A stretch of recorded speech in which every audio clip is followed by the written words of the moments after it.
Hey everybody, welcome to another episode of UHS Presents. I'm here tonight with my co-host as per the usual, Laurie Foster. Hey Laurie. Hey, How's it going?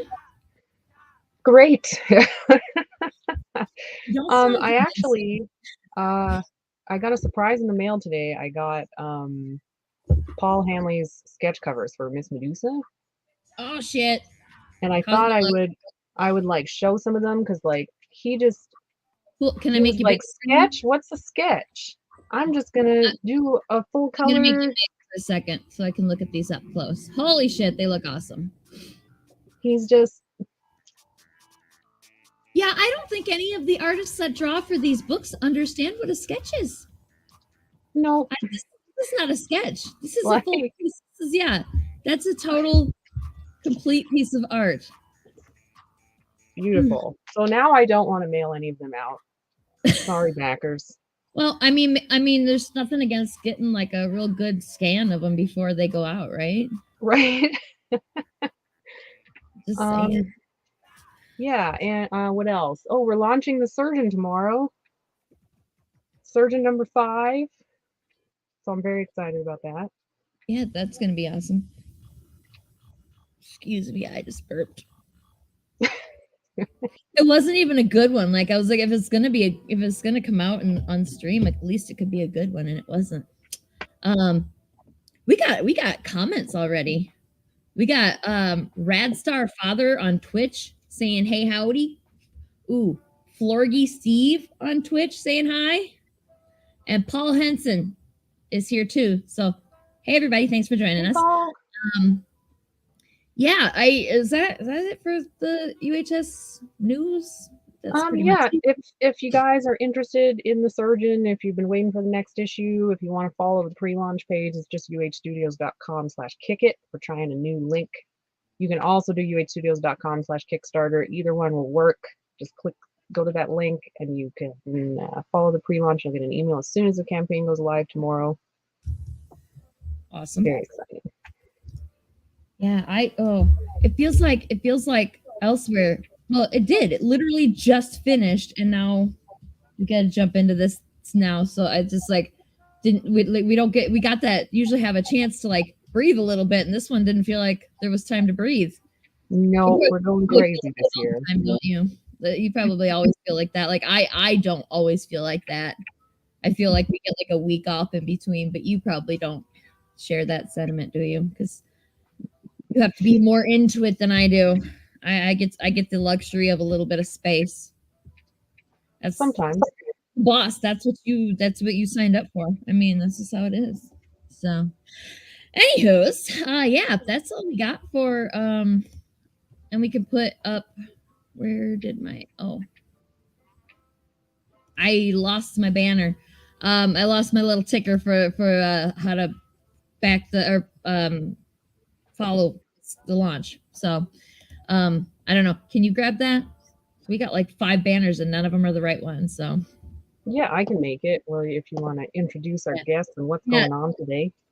Tonight we have totally kind of like the same thing as we've done before, but also not really, because I messaged Matt Frank, as you guys all know. I'm sure you all know by now. That's who's coming on here in a minute.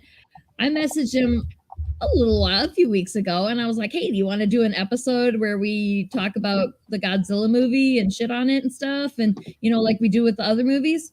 And he was, of course, he was on board for that, because what, like, just you say Godzilla and Matt's on board, right?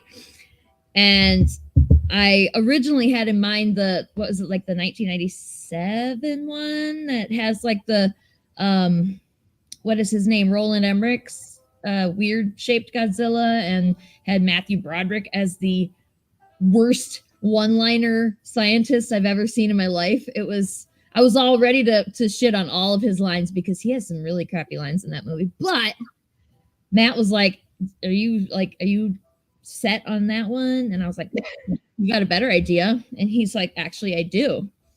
And so we're kind of letting Matt take control here of the rest of the episode, I think. So yeah, without further ado, let's go ahead and bring Matt on.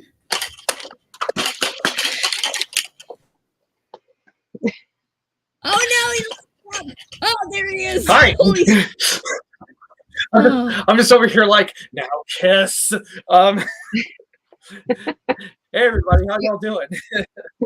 Remember the first scene of the TV show Firefly where we meet Wash?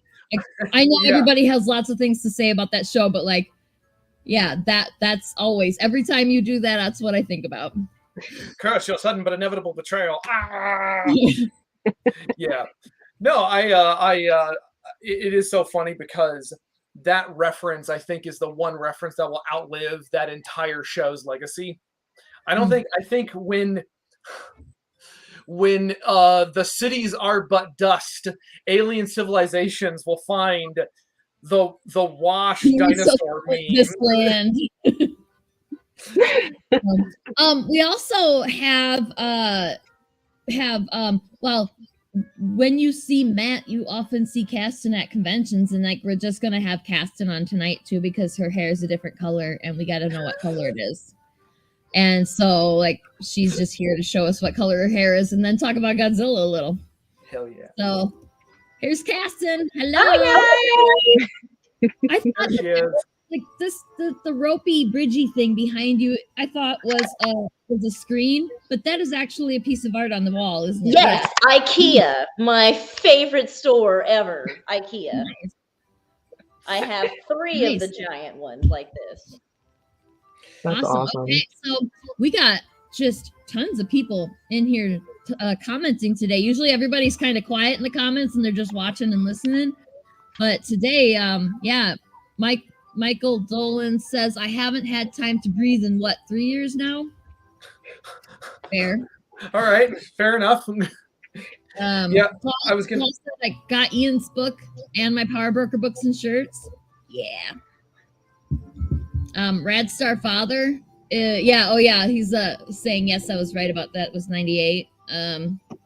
Paul said, "Hey Matt." Hey Paul. Said inevitable betrayal, aka Joss Whedon's career. Yeah, like I have. Yeah, everybody has things to say about Joss Whedon's legacy, like how we all love his shows, but now he's got some problematic stuff about him. Problems. Got some troubles. Yeah, and separating art from the artist and all that. And we're not talking about him today because we're talking about Godzilla and Mothra, who is my new favorite monster. Because I know, is that right? not just symbolism for what a woman's role is in our society? To give up our entire that's exactly life what I was thinking too. I was like, that was another creature. Okay, Mothra's literally the mom. I have thoughts. Mike said the Devlin Emmerich U.S. Godzilla was a terrible film, but Zach Dolan always loved the Klein Reynes Capizzi animated series that spun off from it. Which I think, Matt, you might have told me about that. Yeah, that movie was terrible, but the TV show that came after was great. So to expand on the point you mentioned earlier, I'm in the backstage of StreamYard, just like, no, but I have things to say. And okay, so the movie Godzilla 98, I don't think it's unwatchably terrible. I think it has its moments. It does. It's fun in that dumb late 90s Roland Emmerich sort of way. Cassie and I recently rewatched the original Stargate, and that's a Roland Emmerich movie with James Spader, the tiny little baby James Spader, and it's fun. It's a fun kind of silly movie. And I think Godzilla 98 and Independence Day kind of fall in a similar category. The problem comes in when you realize that the 1998 film, isn't Godzilla. Well, it's not just that it's not Godzilla. It was never intended to be Godzilla. The Emmerich and Devlin, they didn't care. They actually were very vocal about the fact they didn't care. I loved after you told me to go find what Roland said about that. I oh my god, it was every single word is gold. And the animated series that spun out from that, it's the same animation studio that did the Men in Black TV series. They did the Extreme Ghostbusters, which is sort of an underrated gem. They did the Jackie Funhouse. What's that? Regulars. Oh, They did a lot of really good stuff. They did the Jackie Chan adventures, which I think is really fun. They did the Godzilla animated series, and they found a really nice middle ground between like classic Godzilla aesthetic and American 50s B movie monster aesthetic. And it's a really fun show, but ultimately, I'm just kind of tired of talking about Godzilla 98. And I think collectively the fandom needs to move on. I'm really glad that you did recommend this new film that we're watching, because it was, I mean, it's going to be so much more fun to talk about this, because first of all, I don't think many people have seen it. Certainly not, like overall, but like I'm curious about how many people have seen it that are watching tonight. So I forgot the name of it. So Matt, can you remind us what the name of the movie is? It's Godzilla something monster all out something. I can do it in Japanese, which is Godzilla Monster Kingu Ghidorah Daikaiju Sokogeki, which you can. Obliquely translates to Godzilla. Laurie got very excited about that. Yeah. Obliquely translates to Godzilla Mothra King Ghidorah Giant Monsters All Out Attack. And the reason they gave it that title was because back in the ye olden days, in the Showa era of Godzilla films, that's what the titles were like. It wasn't just Godzilla versus Mechagodzilla or just King Kong versus Godzilla, although those were titles. If you really wanted to get butts and seats, you gave them titles like Godzilla, Mothra, Ebirah, Big Duel in the South Seas, or Three Giant Monsters, Earth's Greatest Battle, or The Great Monster War, March of the Monsters. You see how many times you get monster in the title. And and that makes sense, I guess, because that's what gets butts and seats, like you said. Yeah, so it's a deliberate throwback title. And it's so weird because the title is very it's misleading, I think, because there's a story, there's like a plot, and there's drama, and like I felt I had feelings as I was watching it. I had feelings, lots of them, and it's like I was expecting just monster fights, lots of monster fights. Yeah, exactly. I'm pretty sure it's about 45 minutes before there are any monsters fighting. Yeah, like we know they're coming pretty soon after the movie starts, but yeah, there's before we actually see a monster, it's quite a bit of the movie goes by. A science says, sorry I'm late, I've got midterms, so I'm cramming. I feel ya. Oh my god. Brit's Funhouse said you put that one up about the riff tracks crew riffed it, and then said even they couldn't save it at a certain point, the 98 Godzilla. Oh yeah. Paul said I watched the 60s Godzilla. Nice, the classics. And both Brit's Funhouse and Daikaiju Fanboy, did I say that right? Yeah, you did. Hi, Cass. Said, hey, Cass. Hi, I love seeing all the regulars. Yeah, those are a lot of our little Godzillas too. There's a lot of our regulars from our live streams. We need to do one. You're moved now. You're all settled in. We should do a live stream. Yeah. I was just talking to Casson about this before we started. I'm legitimately kind of having a low-level panic attack while we're talking about this, because this is my favorite Godzilla movie, and I am desperately trying not to make a complete ass out of myself and just talk over everyone for the next hour or so. Easily my favorite now too, but admittedly I have only seen like 4 now. So well. Matt sent Laurie and I this humongous list. What was that, a good year ago at least now? Yeah. And I have been trying to get like where I can get my hands on the movies, like if they even show up somewhere where I can get them. So I haven't gotten to see that many. As it stands, this is now the first one that I own on like a physical copy of, so. Yeah, I said, screw it. I'm just going to send Laurie and Sarah copies of this. So in the future, Sarah, if you want any more, and Laurie, of course, just let me know, and I'll just buy them for you guys, and they'll just be tax write-offs. And then we'll talk about them on stream. It's fine. Well, now we have Matt's Monster Monday with Matt, which is a thing now. We should like get Monster Monday with Matt going on your channel so that and then we can go talk about it on your Cross-pollinate. Yeah. We can work together on this stuff. Brit's Funhouse said, my coworker recently got me a GMK poster at a con because she knew I'd love it. Nice. Red Star Father said, I haven't been able to see GMK or any of the Millennium films yet. Just need the money, resources to see them. Yeah. Red Star Father, talk to me, and we'll get you hooked up. Red Star Father is the sweetest thing. She and her, I think she and her parents came to see me at 2 different events in the Houston area already, which makes me very happy. Oh, nice. Yeah. And Alden said hi too, and like I read it, Aiden, and I was like, no, that ain't right, because I know who that is. I've seen that, and I'm going like this on the screen again, and I have my glasses right here, and I went to put them on while the intro was playing, and they are so fucking full of cat nose prints that I can't see through them. So I'm gonna do it.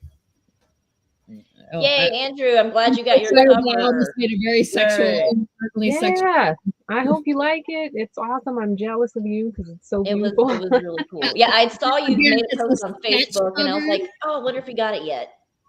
Yeah, I like all these Matt and Paul and Ian on his book sketch covers. Like, come on, guys, they're not sketches. Those are not. Matt, did you see Paul's in the intro? I did. Oh my god, full color. Full color. Yeah. He didn't leave, like, this was white before. There's no white anymore. It's just Paul's over here making me look bad. I'm sitting here thinking like they ain't got time for color. They're supposed to be sketches. Yeah. So sorry folks, you're gonna have to wait longer for ones that don't have color. Paul just said screw it, just knocked them all out. But I've got my next one going over here. This one was the one that said like dealer's choice, artist choice. Mm-hmm. So I've got a fun idea for that one. Cool. Yeah. Brit's Funhouse said GMK was on the Trainwreck free streaming service Crackle, which I haven't heard of. For all of a week, have no idea where to find it now. My Trainwreck free streaming service is Tubi, and it's actually not really a train wreck. It works pretty well, and there's not that many ads. I like Tubi. I know that I think a good chunk of the Godzilla movies are on YouTube, and you can rent them for like a couple of bucks. I don't think they're streaming anywhere. I think they're just on YouTube, and you have to like rent them. Which that tracks. I think that's half the reason why America doesn't know these awesome freaking films is because they're so damn hard to get your hands on them. Well, they're also there's so damn many of them. And admittedly, they all kind of blur together after a while. So like if I were to give you the broad strokes of GMK, and that's the short version of the title, which the Japanese crew, when making it, was already referring to it as GMK because they're like, that's too long. And if I were to describe just the base premise of the film, it kind of sounds like every other Godzilla movie, but when you get into the details of this film, you see that it's one of the few Godzilla movies post 1989 that really has some teeth to it and is really like got a little bit of an edge, because a lot of Godzilla movies are just kind of comfort food, and which is fine. There's nothing wrong with that, but this one, I have a lot to say about the director. I have a lot to say about the process. So we could talk about it for 4 hours. If everybody else just leave the chat. Like another hour, and then like I'll just leave you here and you can keep talking about it. I mean, anybody who wants to stay and watch you talk about it for 4 hours, like, I do have to do other stuff eventually tonight. I just told Matt before this started, I'm like, Matt, this is not your TED Talk. Need to rein it in. No. We should switch Matt's Monster Mondays to like Matt's Monster Saturday mornings, because I have way more time on Saturday mornings. Well, we should totally talk about it for 4 hours on Saturday mornings. Well, we should definitely talk about the movie itself, though. Yes. So like everything that I usually do for the month for the movie talks, I think Matt's pretty much got this all nailed down now. So we go like I usually I'll give you guys the like the actors and the synopsis, the premise, and like the I not the IMDb, the Rotten Tomatoes score. So and Matt said he's got all that. So yeah, Well, I so don't. let's hear from Matt. Give me the Rotten Tomatoes score because I don't have that up at the moment. I will grab that quick. I think it was like it was actually kind of high if I remember right. Which is honestly a little bit surprising because there's a lot of film critics out there who just they see Godzilla in the title and there is a part of their brain that powers down where they're like, oh, I don't have to think about this critically. Mhm. Yeah.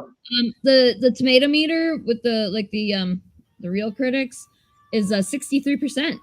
Oh, I was like, I thought that was pretty good. And the audience score is 78%, which that tracks. that tracks. You know what? I'm not going to get into it. Just with critics because like again, it's a Godzilla movie. It was like I don't remember what got nominated.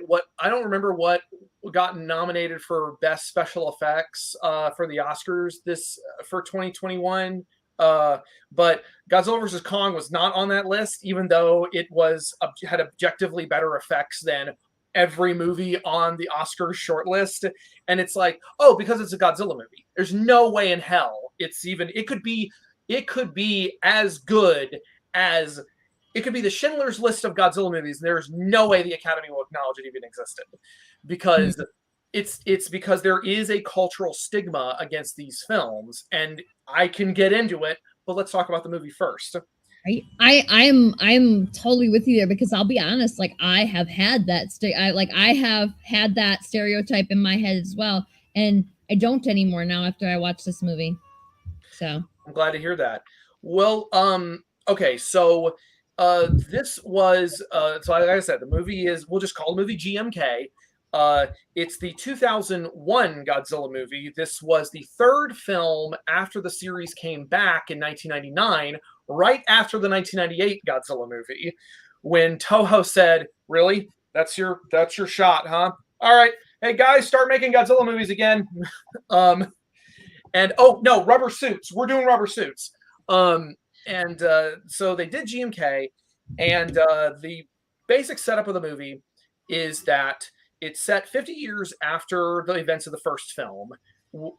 Even though it's made in 2001, they said, screw it, put it in 2004, like set it so it's like nice little anyway. So stuff starts happening. You know, there are rumblings that there are monsters kind of appearing in the world once more. The story is told from the dual perspective of Admiral Tachibana, Brigadier General Tachibana, I should say, and his daughter, Yuri, who is she's a reporter for like a Ghost Hunters style TV channel where they do like they do staged literally the BS digital Q that's intentional, like BS as in bullshit. I wondered if that was intentional. It was 100% intentional. It's also a reference to Ultra Q, which is another famous Japanese TV series. Let me see here. And so just doing a quick okay, so stuff starts happening. Monsters start appearing, and everyone's like, is Godzilla coming back? Is Godzilla coming back? Nobody's seen Godzilla in 50 years because this is a movie that takes place in its own continuity. None of the other Godzilla movies have happened. And then, whoopsie-doo, Godzilla shows up, but not before these other creatures start kind of rumbling throughout Japan, specifically Baragon, Mothra, and King Ghidorah. Which this is also one of the only movies where Ghidorah and Godzilla's roles are switched, where Godzilla's the bad guy, Ghidorah is the good guy.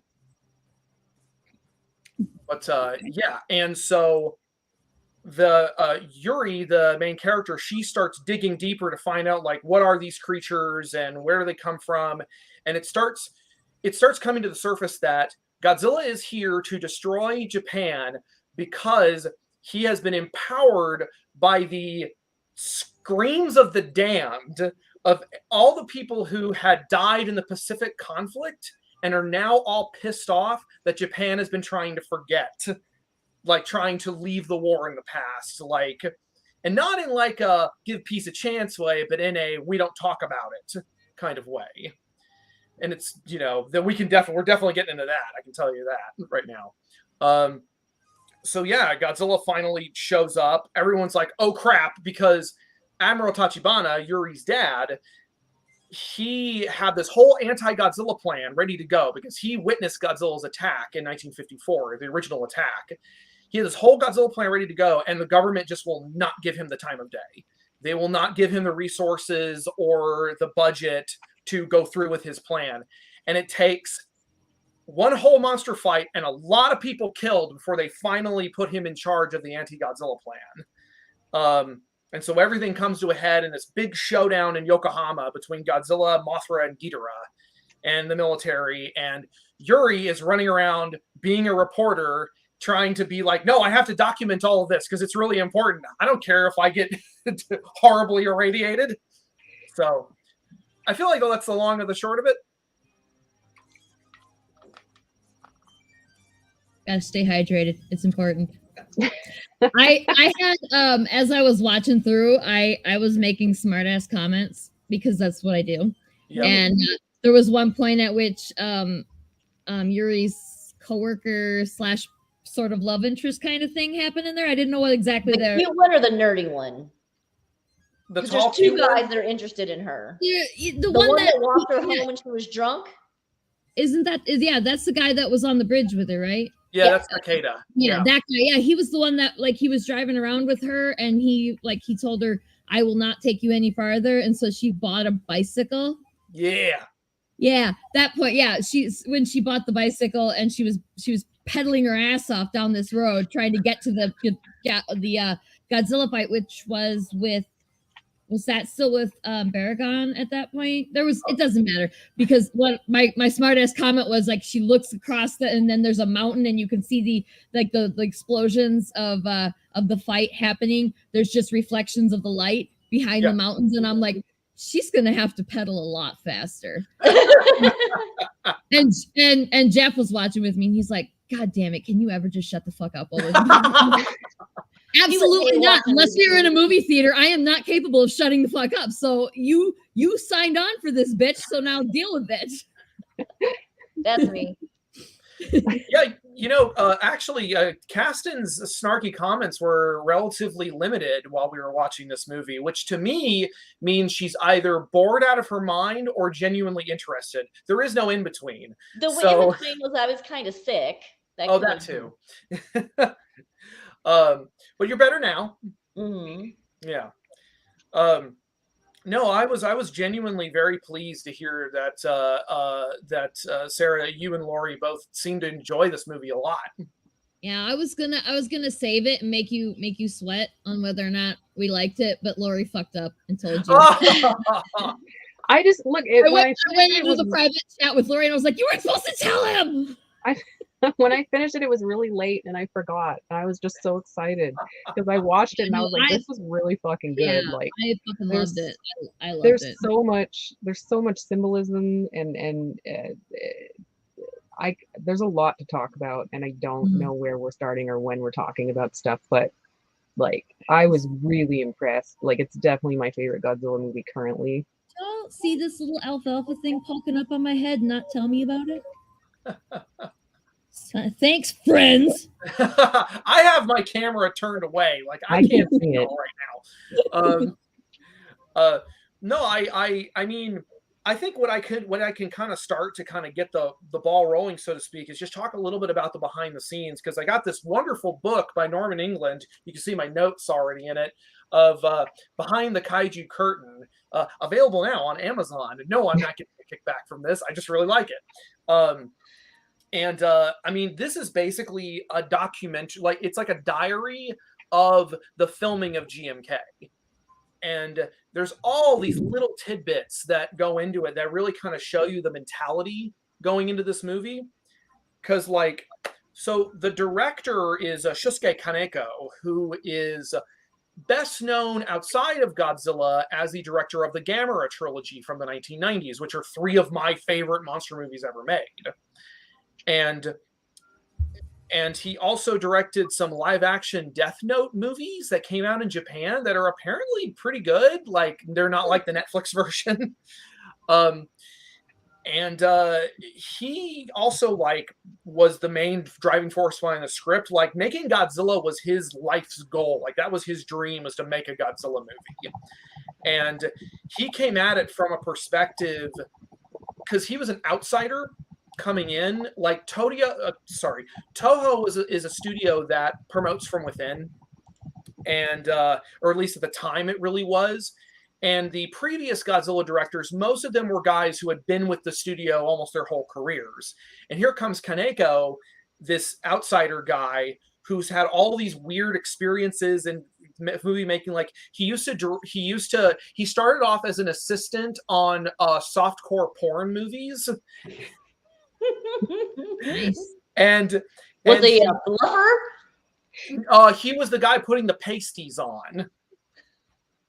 I mean, it's a job. Someone's got to do it, right?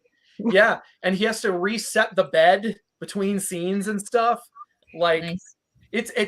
There's great interviews with him about that. And then he went to America for a little while and actually directed a segment of a anthology film based on Lovecraft's works, a movie called Necronomicon. And then he came back to Japan. He did Gamera, and that was when Toho was like, "Oh, okay. You wants to do some lizards, huh? You want to direct you a lizard? And you want to go from turtles to lizards?" So, and your shirt you're wearing, because you're on this side. There you go. I'm wearing my Gamera shirt today. This is one of his Gamera movies because I thought it was thematically appropriate, but also a little bit like, tee-hee, I'm doing a naughty. I'm doing a turtle. I'm in a polyamorous relationship with a turtle and a lizard. Thank you very much. I can't even imagine the depths of the nerdery that our viewers would have to be into to get the reference, either, because you were never going to get that by me.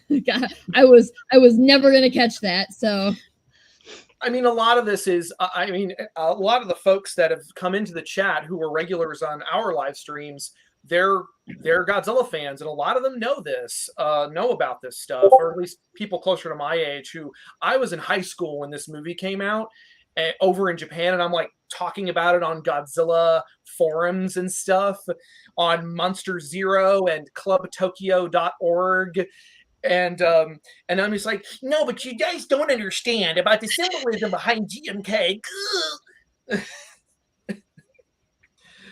So, oh my God, what is that word, Mike? I don't know what that word is. What? Macroherpetophilia. Macroherpetophilia. Jesus Christ. Wait, what word? Macroherpetophilia. What the hell is that? Oh, that's wanting to have sex with large lizards. That is exactly what it is. There's an entire. Oh my God!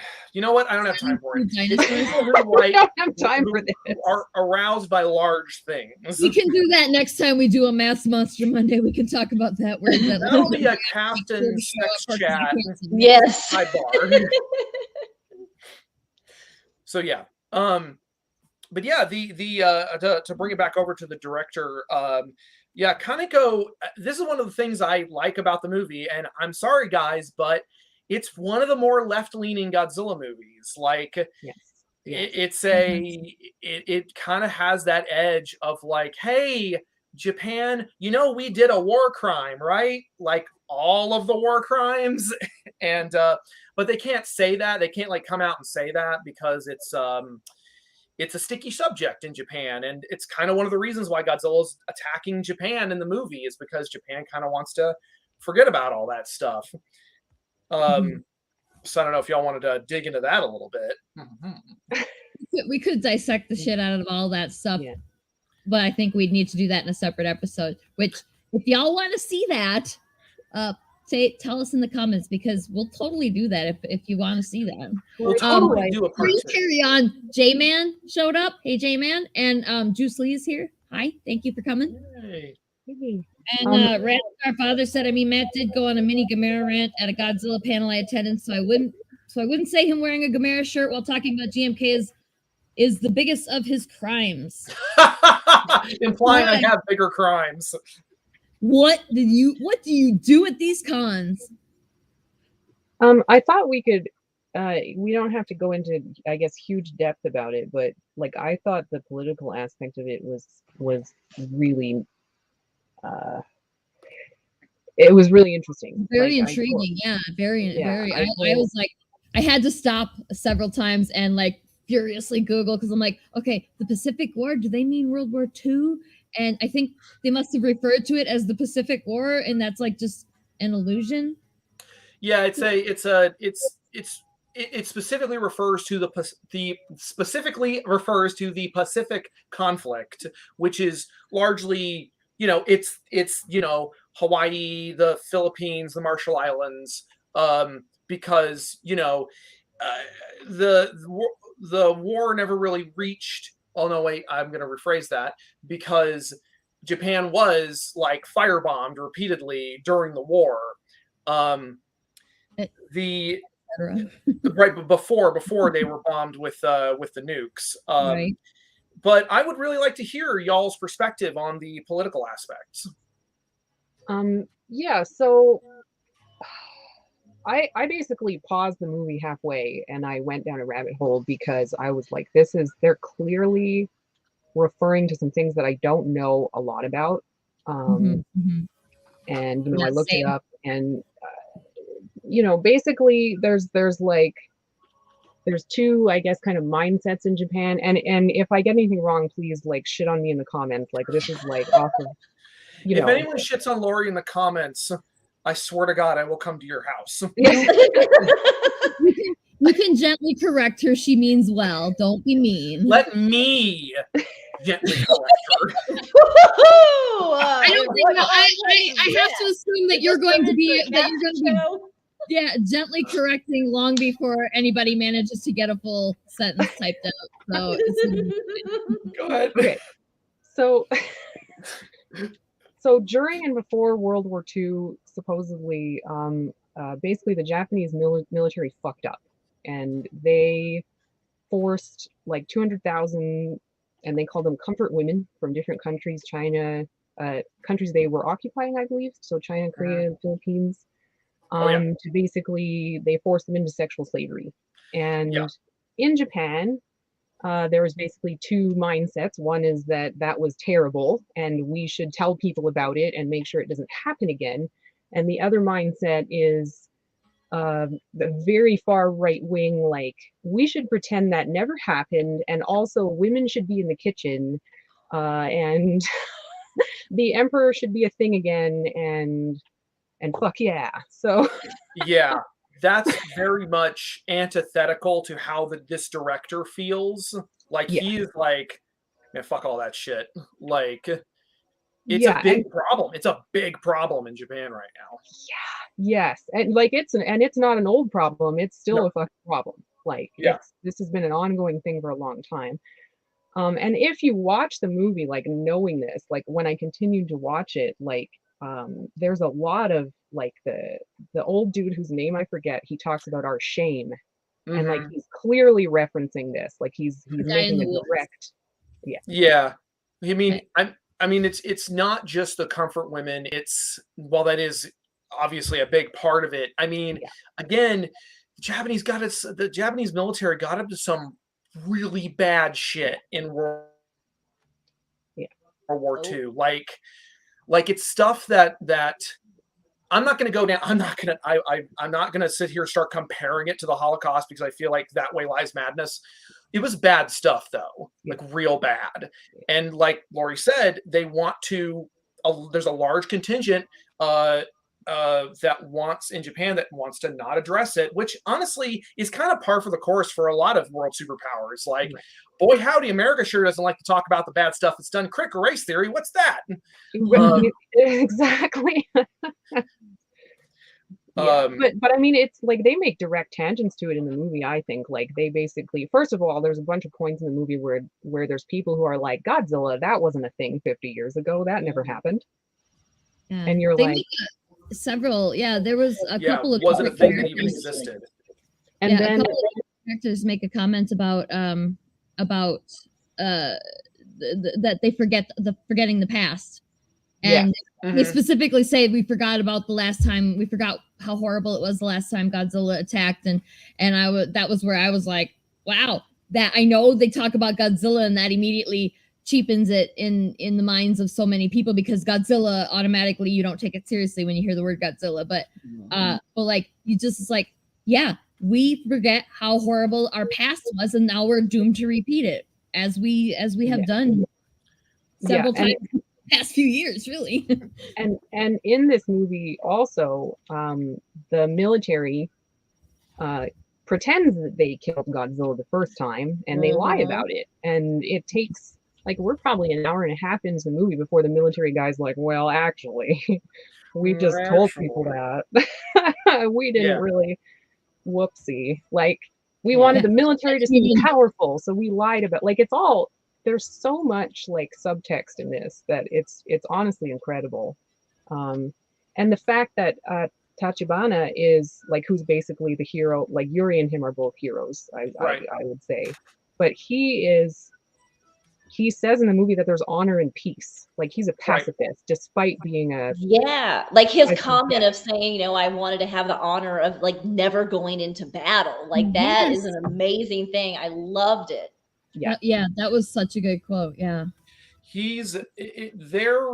I love the characters in this so much, because they feel like, at once they feel like real people, but also allegorical, because a lot of the movie is kind of like, so the monsters, the Yamato Guardians, which are the 3 hero monsters, they are basically summoned because of Japan's fraying society, because of their fraying culture. Baragon gets summoned because a rowdy biker gang destroyed his little, I actually have a little tiny representation of the little statues from GMK, because I was calling those Guardian Stones. Did they have an official name? There's a term for it. Laura, you might know it, don't you? I can't remember. No, I'm not sure. But those kind of stones are all over Japan, and they are considered sacred. Like, you don't mess with them. Mm-hmm. And I mean, recently, in the news, there was that stone in Japan that it's supposed to be holding the fox spirit. It just broke in half. And of course, all of Japan is just like, oh my God, we're fucked. It's literally, that's what it is. It's like a 1-to-1 thing. Like, you break the stone, you summon a monster. And like, but just to backpedal a little bit. So the old man, he's played by, Hideo Amamoto. Amamoto is a veteran actor. Obviously, he's a very old man, but he's like a major star, or he was a major star. He's, of course, now no longer with us. This movie came out 20 years ago. 20 years ago.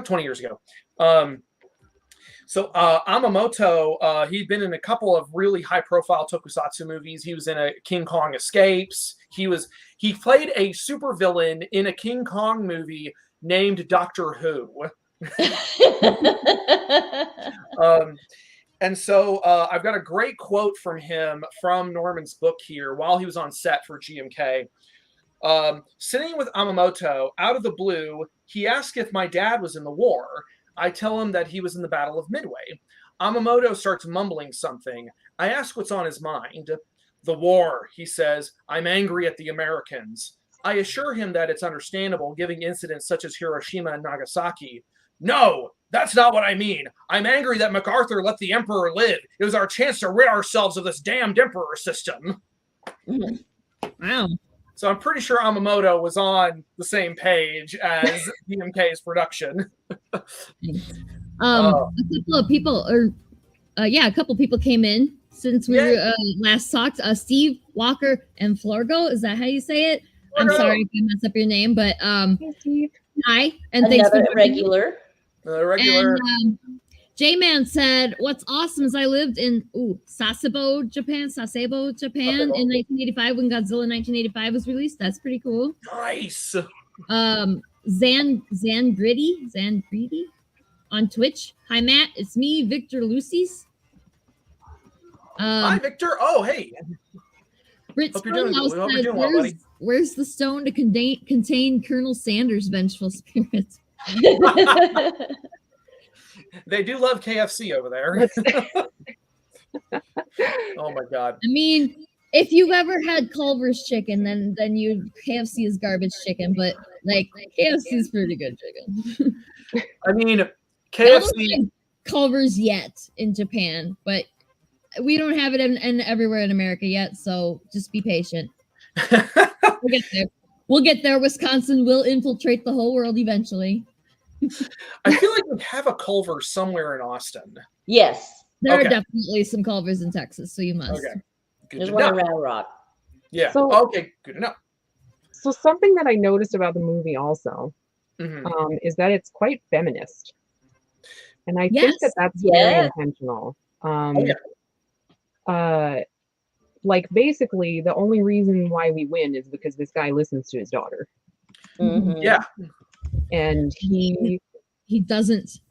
doesn't he stop her tries from to doing what she wants to do. Like Yeah, he she, tries to stop her several times, but when he sees that she's gonna keep doing it and he sees that her quest is noble and all that, he stops trying to convince her to not do it. and she just like the whole movie, she's just telling all the guys around her like, "Fuck off! I'm doing my shit. Like just, Yeah. just let me do my shit." Oh god! And they all like there's always a guy trying to stop her. It's like, will you stop touching her? Like I kept going like, stop touching her. Do not touch her. You don't even know her. And that's, I mean, I know America, like we're a don't touch me if you don't know me kind of culture, but also like I think in Japan, like I think it's even less of a touchy place, right? Like you don't touch people that you don't know. Like that should be a worldwide thing. It's like don't touch people you don't know. Well, I mean, Japan is also a boys will be boys culture a fair bit. I mean, they definitely have man, that's another rabbit hole to go down. Like emotional intimacy is a very odd thing in Japan. Yeah, you're saying they don't say "I love you" to people, to family members like we do here. Well, they just have a different concept. And I'm also a white guy talking about this stuff, like a white American guy. I am not an authority. I want to be absolutely clear about that. Right. But based on my experiences, it's different in these little subtle ways. But I mean, there's also a lot of common ground too. Again, you read this book, you'll see and it's fascinating in a lot of ways. But I remembered Cass and I both paused the movie to talk about the relationship between Yuri and her father. Because after she came home drunk, Cass, you were certain that he was going to be pissed at her. Yeah, absolutely. I mean, Yeah. you have this stereotype in your brain of, honor being the most important thing to Japanese culture, and some, man bringing your daughter home stupid drunk, not just a little bit tipsy, stupid fallout drunk. I thought for sure at breakfast the next morning there was going to be a lecture from dad. All cool. Like it was no issue at all. I was very surprised, especially since he's military. Yeah, Well, I was for pretty sure. surprised he was so cool about her. Like the next morning, like I was expecting him to lecture her and to tell her how much shame she brought, and like he's just like, oh, shit happens. Yeah. Well, there's clearly a lot of warmth there, and that's what I love. It scenes like that I think are really important in monster movies because, of course, there's this giant contingent of people on the internet who think that kaiju movies should be 2 hours of just monsters fighting. Smashy. And now, don't get me wrong, I love it. I love when the monsters fight. That's 99% of the reason I'm here. 67% of the reason I'm here. Because, and what one of the things about the older Godzilla movies, the ones directed by Ishiro Honda, who directed the original Godzilla and Mothra vs. Godzilla and King Kong vs. Godzilla and Ghidorah the Three-Headed Monster and Godzilla vs. Monster Zero and Godzilla's Revenge and Terror of Mechagodzilla. His whole thing, he actually always wanted to make human interest story dramas. He wanted to make like docudramas about people. So if you go watch some of the earlier Godzilla movies, there are these little domestic moments of characters just having a meal together. And you get to see them interact with each other in these kind of warm, loving, or gently teasing sort of ways. And that sort of stuff was really important to him because it humanized the story. And I think that it's extremely important. Now, I'm not saying that human stuff in monster movies always gets it right, because there are some monster movies, there are some kaiju movies that you're in the human stuff and you're bored out of your mind. Godzilla 2014 has some really strong stuff in it, but there is this, and some of the strongest stuff is with Bryan Cranston at the very beginning of the movie, which is mostly human drama stuff. And then there's this huge chunk in the middle where you just don't care about what's happening because it's boring and there are no monsters. So it's like there's a balancing act, but you've got to be on point with your character stuff. And I think that's what one of the things Kaneko got really, really right with this movie. J-Man asked a question about Toho's future Godzilla movies, and I think we should bookmark that and talk about it at the end. Yep. But because that's an excellent question that we should definitely answer. But Mike said the emotional intimacy thing reminds me of an old anime series called Marine Boy. In one episode, a Marine Boy imposter is exposed because he refers to his scientist dad affectionately as Papa and not the rigidly formal father. Oh, yeah, that's it's so fascinating to watch the Japanese work through their shit through their media. I mean, there's warmth and emotional intimacy anywhere you look. But yeah, it's a little bit of a stereotype, and sometimes a little bit true, that it can be a very regimented culture. But again, white guy in America, I don't live there, so I can't really speak for them. But yeah, I just I know that some of the fans are going to want me to talk about the monsters, though, because they're sitting there, they're just like, when's he going to talk about the monsters? Can I actually ask a question about the monsters before you start? So I noticed, and I had to look this up because I wasn't sure, but when we first see Godzilla, he has no pupils, and I was like, that's not normal, right? Nope. Does he ever in the entire movie? I don't Nope. remember seeing any eyes. Yeah, White. I think that's like intentional. glowy, bluey, milky thing. Yeah, They're white. So I wanted you to talk about that because I thought it seemed intentional. Oh yeah, it's 100% intentional. I have some beautiful photo books that have like close-up shots of the eyes as they're being painted. And what they are is they're almost inverse. They're white, and then they have this swirl of gray veins coming around the pupil. So it's almost like they're inverted in as far as colors go. I did not see all that nuance. Yeah, I didn't see that either. It's hard to see that detail because you don't get close enough shot of Godzilla to really see that. Although this is a beautiful suit. Like, this is one of my favorite Godzillas.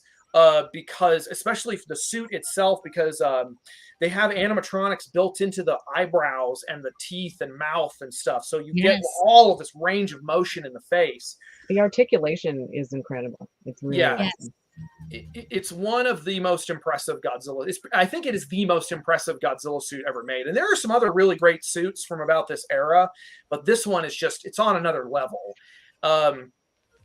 And the white in the eyes, there's been some debate as to the meaning of that. And as I understand it, it's the idea that you see it a lot in manga.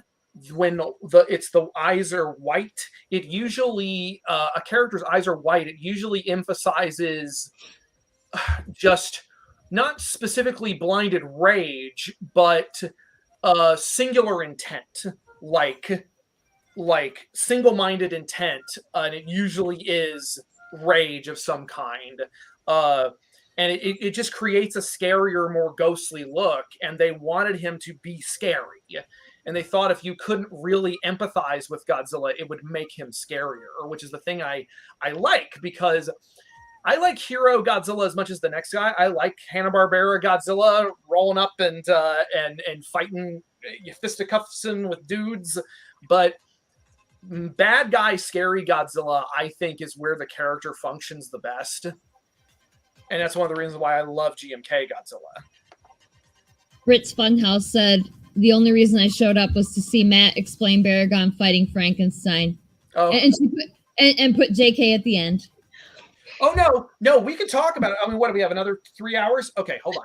So just to give some people a little bit of a history lesson. So the Baragon character is from a Frankenstein movie, if you can believe it. There was a Toho made Frankenstein movie in the 1960s called Frankenstein Conquers the World. And it's what happens when Nazi scientists gave Frankenstein's heart. The Nazis gave Frankenstein's heart to Japan to study it. The lab they were studying it in was in Hiroshima. The bomb got dropped on Hiroshima. The heart absorbed the radiation and grew into a new Frankenstein. And then, in apropos of nothing, a dinosaur comes out of the earth named Baragon, and they fight. Wait, what movie is this again? Like, I need to see this movie. Which one was that again? Frankenstein Conquers the World. It's amazing. Why the fuck aren't these movies more popular? Why aren't all these movies more popular in America? We don't have a monster culture here. Monsters in American culture are enemies to be destroyed. They're not the stars. They're just things. They're obstacles. Like, I took a friend of mine to go see Godzilla King of the Monsters when it came out in 2019. I took her and all of her kids to go see it. And when we came out of it, she said, I didn't know the monsters were like characters. I didn't know that they were like part of the story. And I'm like, that's in a nutshell. And so these movies have their audience. I mean, Godzilla is arguably more popular now than he's ever been. But because these movies are foreign and because these movies have predominantly a rubber suit practical effect aesthetic, it's hard for Westerners in our everything must be realistic mentality to really get into them. I know we talked a little bit about that in the private chat. Yeah. It's in the Godzilla 98 movie that I so willingly crapped on at the beginning. I love the movie. See, that's the reason. Like, I love the movie, and I watched it like 5 times since they put it back on Netflix. So despite me shitting all over it, I do enjoy it. But anyway, they sort of humanize Godzilla a little bit right at the end. But like, yeah, it's when I got to watching this movie, the difference of giving the monsters an actual personality, like it's just like the whole dynamic is completely different in American Hollywood film versus this Toho, this Japanese made movie. Totally different. It's very interesting that they kind of have their own like personalities, I guess. Like they're the whole vibe. I don't want to go that far because they don't really exactly. Something that I really appreciated about this, and I think it's an anime thing or a Japanese culture thing is like Godzilla is just fucking everyone up, and in the middle of that, they keep having these ridiculous scenes of people dying, but it's hilarious. Like this girl in her bed with her broken leg, and this guy that's pissing. And he starts pissing all over the place, and then he thinks he's fine, and he just gets completely just demolished. Like, yes, and it's just people getting murdered, but it's hilarious. To clear up a question that Jeff and I both had while we were watching it, the girl with the broken leg that's in Traction, was she the girl that was also on the sub at the beginning? Was that the same girl? No, they were at the camp house or whatever. She was the girl with the really weird bangs. It was like, oh, that's kind of odd. There was a couple of teens, and then the mom came in the kitchen. It was dressed in the traditional dress. Yeah, Okay, they were. It was like a vacation house on an island, like off the coast of Japan. They're playing ping pong. Yeah, they were playing ping pong, and she was like the only survivor.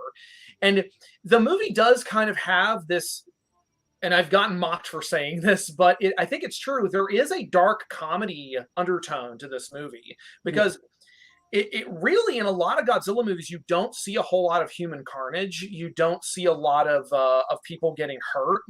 It's usually an aftermath sort of thing, or it's just it's not something they really focus on, because a lot of Godzilla movies are either targeted younger, skew younger, or they're family movies, and so they don't want to bum people out, which is in stark contrast to the original Godzilla movie, which is an anti-war film, an anti-war, anti-nuclear proliferation film, where you just see all the shit.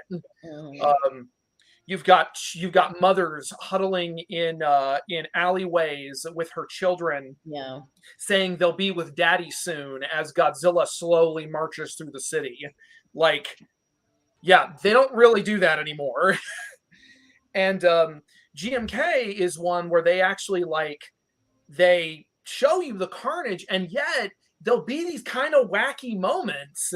So it has this weird tone going on that a lot of people, unfortunately, while a lot of Godzilla fans really like this movie, there's a fair amount who really don't like it because it's so different in tone to a lot of other Godzilla movies.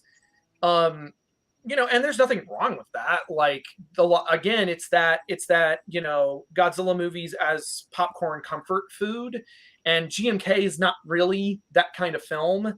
It's so like weird in its tone. The only deaths that I gave a shit about were the reporters in the helicopter, because my first thought is, okay, this is how the rest of the world is going to see this. They're covering, there weren't any other newscopters there. It was just them and their loss and their death. It was really sad. And it left it up to Yuri to be the only one there covering this for anybody in the future to see. So it can't be wiped out by the government and, prevented from being seen. So in another 50 years, this doesn't happen again. So they don't forget. That's a hell of a read. I really like that. I like that perspective a lot. And at the same time, like, I totally agree with everything you just said, but at the same time, I called their deaths right the second that I saw them. I was like, oh, a monster's going to land on them. I don't know which one, but I know these guys are going to die, and it's going to be because a monster went flying through the air and landed on the fucking helicopter. They might as well wear red shirts. Fucking called the shit out of that. You want to catch up on comments here quick? We've got several. Go for it. Sure. Mike Dolan says, I thought the heart was eaten in desperation by a young boy who survived Hiroshima, and they mutated him to Franken Kaiju in the Frankenstein movie we were talking about a few minutes ago. Yeah, I think it's a little fuzzy. I think it depends on your translation, or I may just be misremembering the movie. But either the heart grew into a new Frankenstein, or a kid who had survived the bombing, ate the heart because he was starving to death. So the kaiju movies get really dark in between all their wacky monster shenanigans. Clearly. Yeah. Rad Star Father says, sorry how delayed I am. I probably am with this, but talking about how gorgeous and impressive these suits are, whenever I think about the amount of work and effort that went into them, designing them, sculpting, adding mechanics, etc., I can't help but think about how tragic it is that so many of them weren't properly cared for and greatly deteriorated due to neglect. They're an impressive feat of cinema history that end up wasting away. Yeah. Don't think about that after the fact either. You watch the movie and you're like, you don't think about what happened to those suits when they were done. A lot of Godzilla suits don't make it past a few years, or they just get thrown out. I mean, nowadays they try to preserve them as best they can, but like the GMK Godzilla suit, it's almost completely deteriorated. It's almost completely rotted away. I mean, I think they found some of the stand-in suits that they use for promotional purposes now. But like the original suit, like the main suit they use, I believe that's completely deteriorated. One of the only classic suits from like the Showa days, from the 60s and 70s, one of the only monster suits left is Mechagodzilla from Terror of Mechagodzilla, and that's just because it wasn't really made out of the same material. It has this metallic sheen on it, and I think that helped preserve it. So a lot of that stuff, it's not made to last. Yeah. Which makes sense because it's probably also cheaper to make them that way. Well, it's cheaper to make them that way, and a lot of times they wind up cannibalizing the suits in order to Right, make that too. new monster suits. And I mean, as artists and makers, can we not all feel that? Because, like, how many times have you destroyed a previous project in order to create a new one? All the time. Yeah, for sure. KH Kaiju fan on Twitch says most of the Western monster movies follow what Susan Sontag, the imagination of disaster, mostly obstacles that must be defeated. GMK is better than Shin, but man, these two films are in conversation with each other. That's a really interesting point. It could be a whole podcast itself. Shin Godzilla is it's in some ways similar to GMK and in a lot of ways very different, because it could be argued that it is politically diametrically opposed to GMK. Shin Godzilla, while I think it's a very well-made movie, and I think I think there's a lot of merit to it, and I enjoy the hell out of watching it. It's a movie that sometimes swings. I'm doing the left. Swings pretty hard right wing.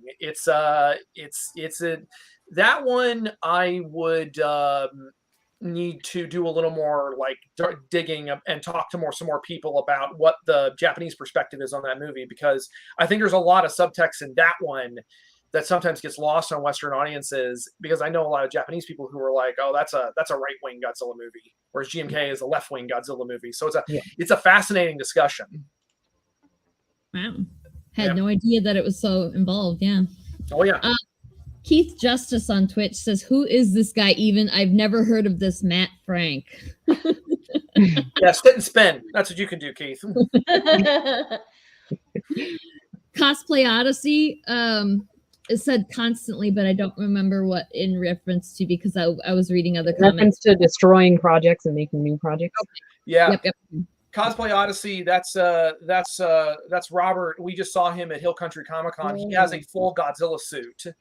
Hey. Yeah, he was walking around at the show, showing off his Godzilla suit. I put a Kong suit on, and we had a little fight in front of Kaylee Hoddle's table. She was the little girl in Godzilla vs. Kong. And then there's no way that was the second time. Oh yeah. We had what's his name? What's the actor's name? Oh, TJ? No. At this past. Eric Estrada. Yes, Eric Estrada get in and like try to break up the fight. Yeah. Yeah. That was pretty fun. That's awesome. Nice. Oh, and since he's here, if you mind a little side note. So that photo we had you take holding up that commission, when I showed that photo to the kid, he's autistic and his mom does a lot of work for the autistic community. When I showed them that photo that we took of you holding his commission, they both started crying. They were so very appreciative of that, because they love Godzilla and they love Matt and they love his art, and they were just overwhelmed by how fair and equal they were treated, as opposed to so many other people. They're pretty well onto the spectrum, and it was amazing to see. It made me very happy. Yeah, it made me happy. So thank you for that. Yeah, we appreciate it, man. Yay. Cosplay Odyssey said that's fantastic. Mike Dolan, in reference to the costumes getting messed up, since they rise up out of the water so much, there's no way the suits could survive long after being submerged so much. They typically have 3 or 4 different suits, and at least one of them is specifically a water suit, at least for Godzilla anyway. And then another one is a squib suit for all the fire thrown at him. Yeah, for the little explosions and stuff. Well, typically they'll just tie those to any random suit. And then they're just like, all right, we need a paint touch-up over here. Like the franticness with which they make these movies. I mean, they make these movies in like a couple of months. Like they were making Godzilla movies every year. And you can imagine just the turnaround time and having to make a production this elaborate in less than a year's time. Yeah, Hollywood would not put up with that. There's no way that the guild of actors would allow these actors to go through what those actors went through in order to get this movie done in such a short amount of time. Yeah, playing in a Godzilla suit is no joke. it's dark. You can't see anything. You can barely breathe. And if you've got claustrophobia, forget about it. But yeah, this is another thing that Norman talks about in his book. But yeah, and the suits weigh like on average 150 pounds. So you got 150 pounds of latex caked around your body, and not to mention like the heat and the sweat. In the old days, Nakajima, who played Godzilla in the old movies, he'd lose about 25 pounds of water weight per filming. Yeah, I was just thinking about that. Like, I don't have a good comparison, but like I remember back in high school, I was a wrestling manager, which meant I didn't wrestle. I just washed the skanky towels that the wrestlers threw at me. Basically what I did. But I remember them wearing these rubbery suits to like try and force their bodies to lose weight, which is horribly unhealthy. Do not recommend. Yeah. But yeah, like they would take them off and you could just like, it was just like a waterfall. It would just be like a sound. And I was like, that's probably what it sounded like when they would take off those Godzilla suits. They used to have to like smell. Imagine the smell. Cups of water. They would be pouring sweat out of the suits. Ugh. It's a nightmare, especially if you had to do a water scene. And the suits in the 2000s were better made. They weren't as horrible as the older ones. The guy who played Godzilla, the actor is named Yoshida. I've been very fortunate that I got to have drinks with him once when I was in Japan, and just the happiest guy you'll ever meet. And he's tall. He's like almost 6 feet. Like they specifically hired him for like tall monsters and tall characters. And I believe this was the tallest or one of the tallest Godzilla suits, because usually monster suits, they want smaller stunt actors. Like the actress who plays Baragon, Rie Ota, she's tiny, like itty bitty little bitty thing. And because they wanted someone who would be like a third of Godzilla's size. And she had not done monster suit work before. Like mostly she had done like stage shows, like superhero kitty stage shows. And I think she did like a couple of Power Rangers, a couple of Super Sentai characters, just suit only. And she's one of the only women to have ever played as a monster. And then again, they got her because she was so small. But she was not trained for the jumping scenes. So they had to get another person who was just almost as small to get him for those scenes, because they didn't want to take somebody who wasn't properly trained and put them in this dangerous situation. Unlike the rest of the filming where they're just setting off explosives and being like, hey, get behind that milk carton. Hunker down, we're about to blow this thing. Yeah, and didn't you mention before that a lot of people refer to Baragon as she just because the suit actress was a female in it?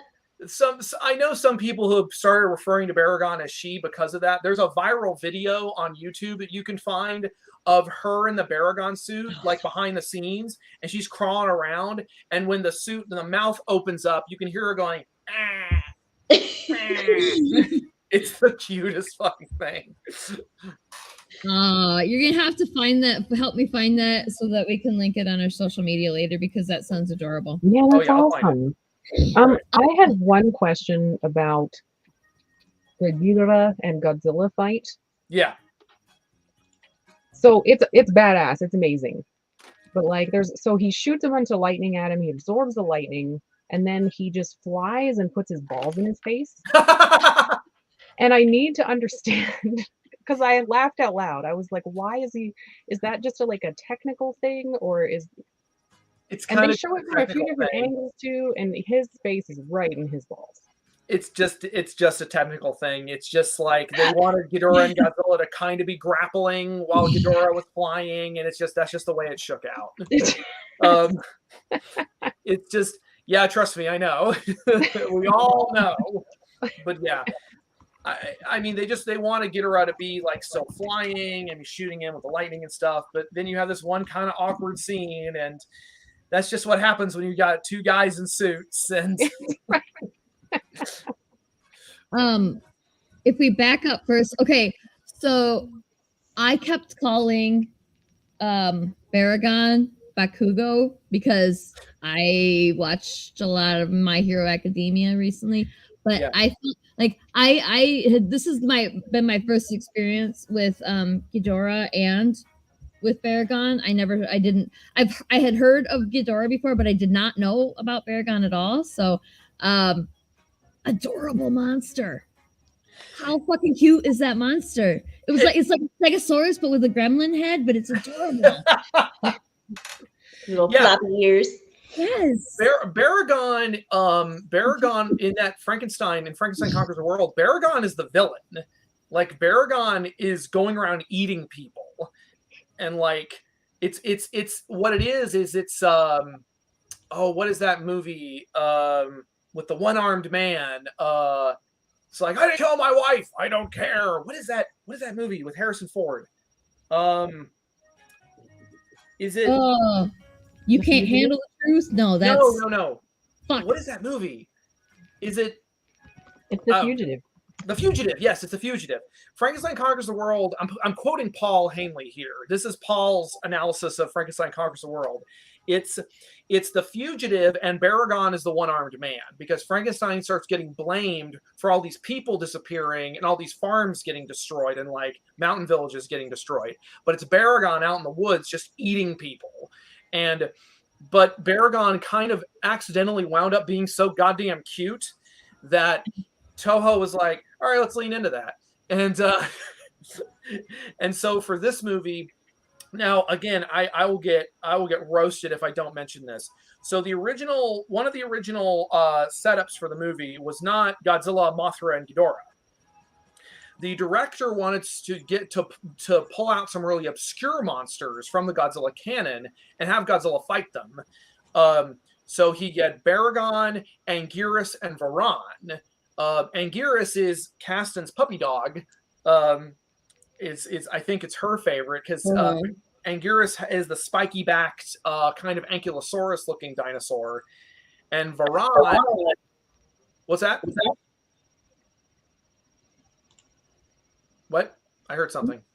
You heard your own feedback somehow. Oh, I hate it. So yeah, that's what happens when you don't have headphones in. Oh man, if only everyone else on this chat had headphones. Wait a minute. So Varan is another kind of obscure monster that's sort of like this river demon from this other obscure Toho monster movie. And so he wanted these kind of obscure earth god kind of dinosaur monsters to fight Godzilla, and they were all going to be smaller and weaker than him, so he would be overwhelmingly powerful. And a lot of fans would have preferred that, but Toho said, no, you can't do that, because at the time, the Godzilla franchise was really not doing well, because the audiences were getting a little bit burned out. Like, they had just done Godzilla in 1998, and everyone hated it. So they did 2 more Godzilla movies after that in Japan, and they're like, okay. Like, they're not unenjoyable, but they're just very middle of the road, and so audiences weren't really all that interested. So Toho said, yeah, you Kaneko-san, you can make your movie, but you're going to need to put Mothra and King Ghidorah in it, because those are the monsters that put butts in seats. And Kaneko was like, all right, can I keep Baragon? Because he's so damn cute. So although, in fairness, it probably wouldn't have changed the story. Like, I know so many fans who will just go apoplectic that they're like, oh, but I wanted the original version. Toho ruined it when they swapped out Mothra and Ghidorah. They swapped them in for Varan and Anguirus, and I really would have preferred that version. I'm like, okay, first of all, they needed to make money at some point. You can't just jerk off the fans endlessly.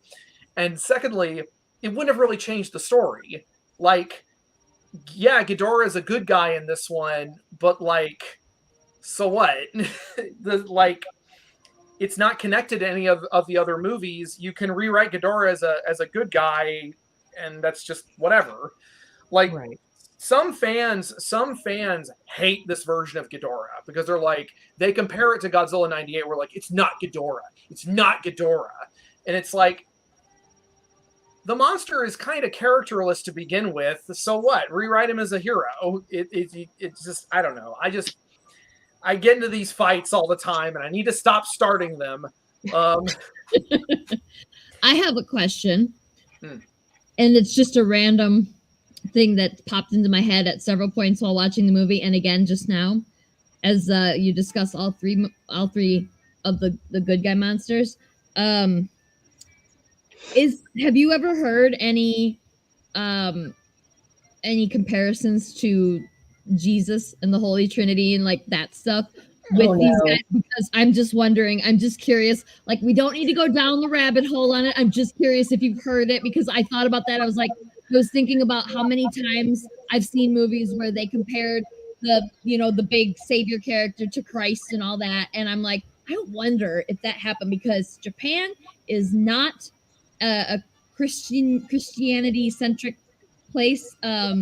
A Christianity Christian centric. It's not a it's not and it's not a Christian nation. Thank you. And it's like they historically, their whole history have not been that way, and we are. So and obviously this movie was meant not for Western audiences. This movie was made for Japanese audience more so than us, and so I'm curious about, obviously Japanese viewers probably don't see that, but like I couldn't help but think about that, because went to Catholic school, raised Catholic. When there's three good guys, that's always in my head.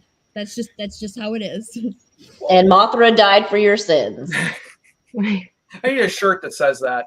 I need to put a bumper sticker that says Mothra died for your sins. See how many people key my car. I'm gonna go ahead and put that on my list. I want to draw Mothra now, and it's like, that seems like the perfect opportunity. On the subject of Mothra, this really was one of the few times that Mothra kind of put herself between one monster and another monster. Like, she's teamed up with other monsters in the past, but this was one of the first times that she took a full-on blast of Godzilla's atomic breath. Twice. Yeah.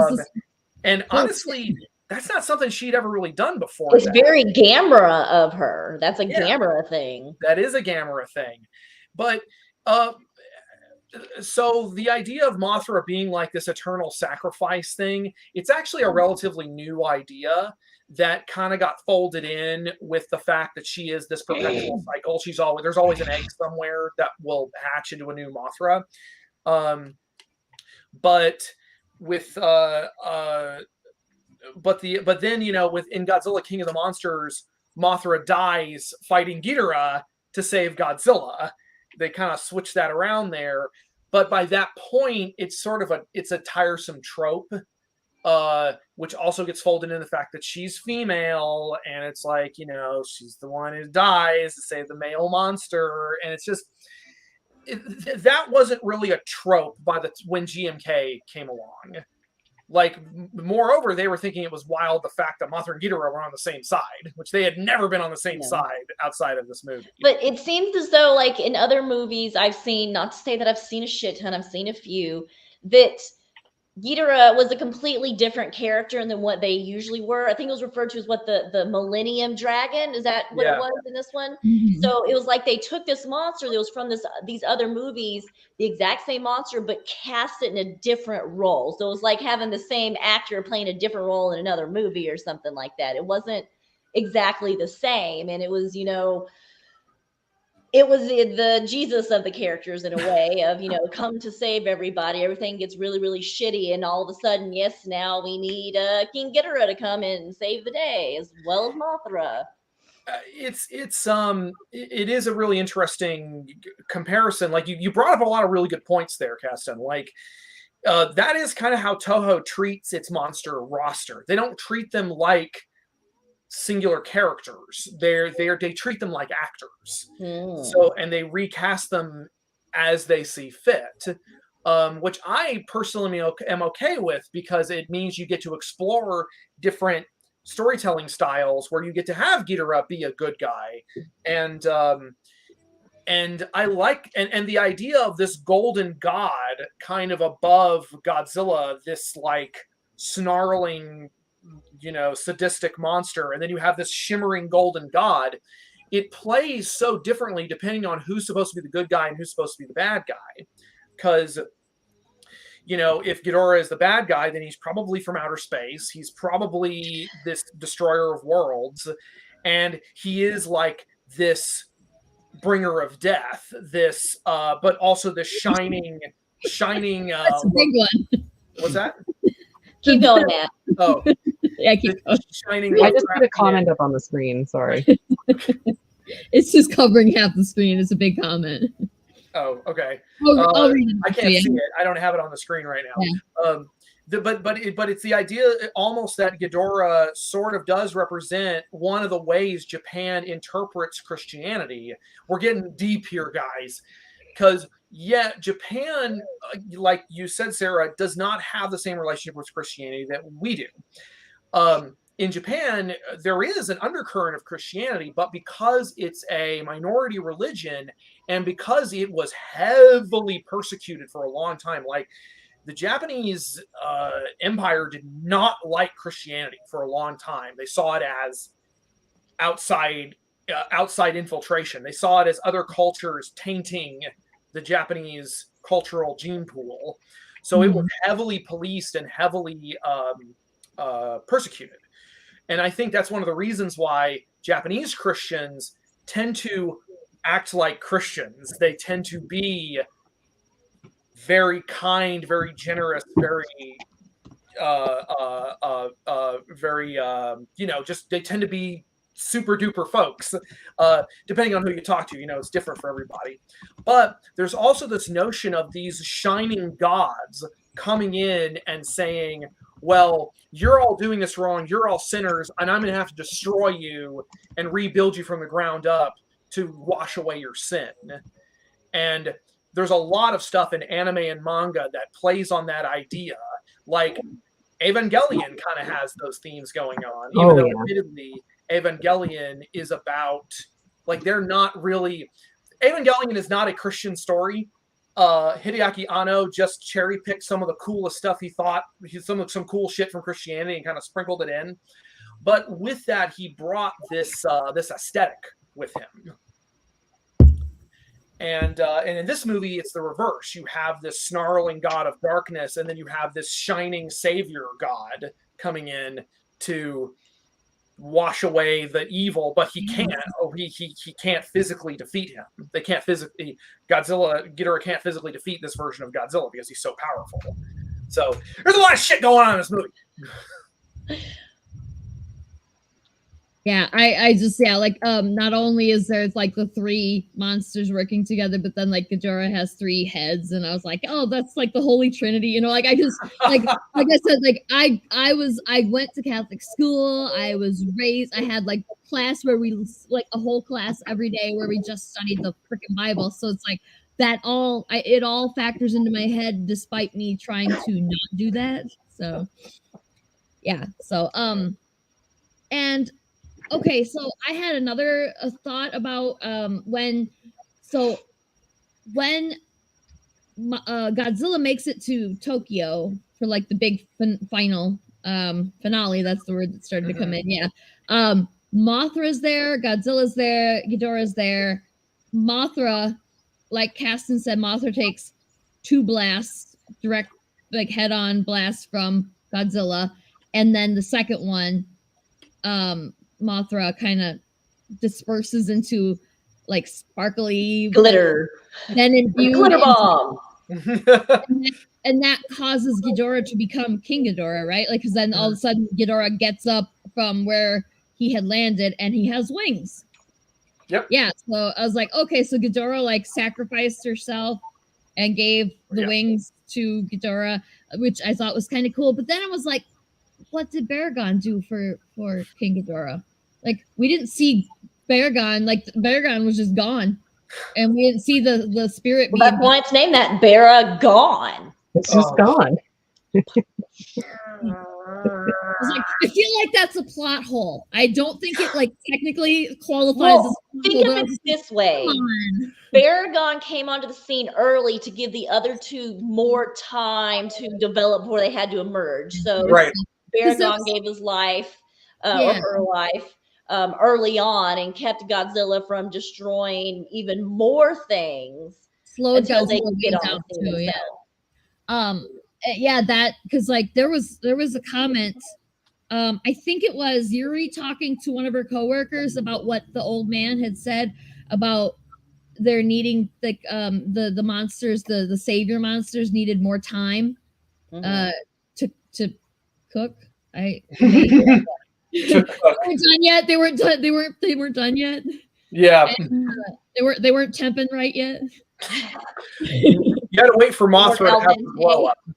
Yeah, so it made me wonder. Like they said something about 1,000 more years. So how did they suddenly have? How was Ghidorah suddenly ready to fight? The implication is that Ghidorah in this movie is a juvenile Yamato no Orochi, which is a legendary monster from Japanese mythology that has 8 heads. Oh, okay. So I just because I remember them talking about the juvenile and the and Yamato. That word is tossed around a lot. Yeah, in there. That was Japan. like an ancient word for Japan. Was that Yeah. the one? Okay.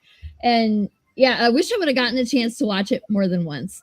Was my thing. It was like I would love to watch it twice before we did the show because I like to do that. I like to watch it once for just to get to watch it, and then the second time to be more critical and more like pay more attention to the small stuff. And yeah, I didn't have the chance to do that this time around, unfortunately. So I think I missed some stuff. And also, I'm not a slow reader, but those subtitles went by fast. A lot of Yeah. I was toying with the idea of turning on the English dubs, but we did that for like 2 minutes and we're like, you know what? We're just gonna turn these back off. Yeah, the dubs for the Millennium films are rough because a lot of this stuff is outsourced to Hong Kong, and there's these dub studios that will do them basically in a few hours. Some of the best Godzilla dubs are the ones specifically produced in America because they tend to get like trained actors to come in and like people who have a little more experience and they have a little more time to kind of zhuzh up the script a little bit. Like back in the old days, in the 60s, these movies were really popular, especially at drive-in theaters. So the American distributors would pony up the extra cash to pay for actors to come in and record a lot of lines. Like George Takei famously did a lot of dub work for Japanese monster movies. That was one of the gigs he had at the time. Peter Fernandez, the voice of Speed Racer, he did quite a few Godzilla movies, or at least one of them. And those old dubs, they have a little more flavor to them. They have a little more chutzpah. And but if the movie isn't getting some kind of American theatrical release, or at the time they were just like, just outsource it to these cheaper jobs, just so there's an English version, and they're not great. Like, no disrespect to the people who have to work on the dubs, because I mean it's a thankless job. But like the Gamera dubs, the Gamera movies from the 90s were imported by ADV, the same people who did Evangelion and like a bunch of other anime. And so they had this stable of really talented voice actors. So those Gamera movies from the 90s have really good dubs. Yeah, I'm kind of like I have plans to watch this again at some point, like when I get some fucking time. I just need more time.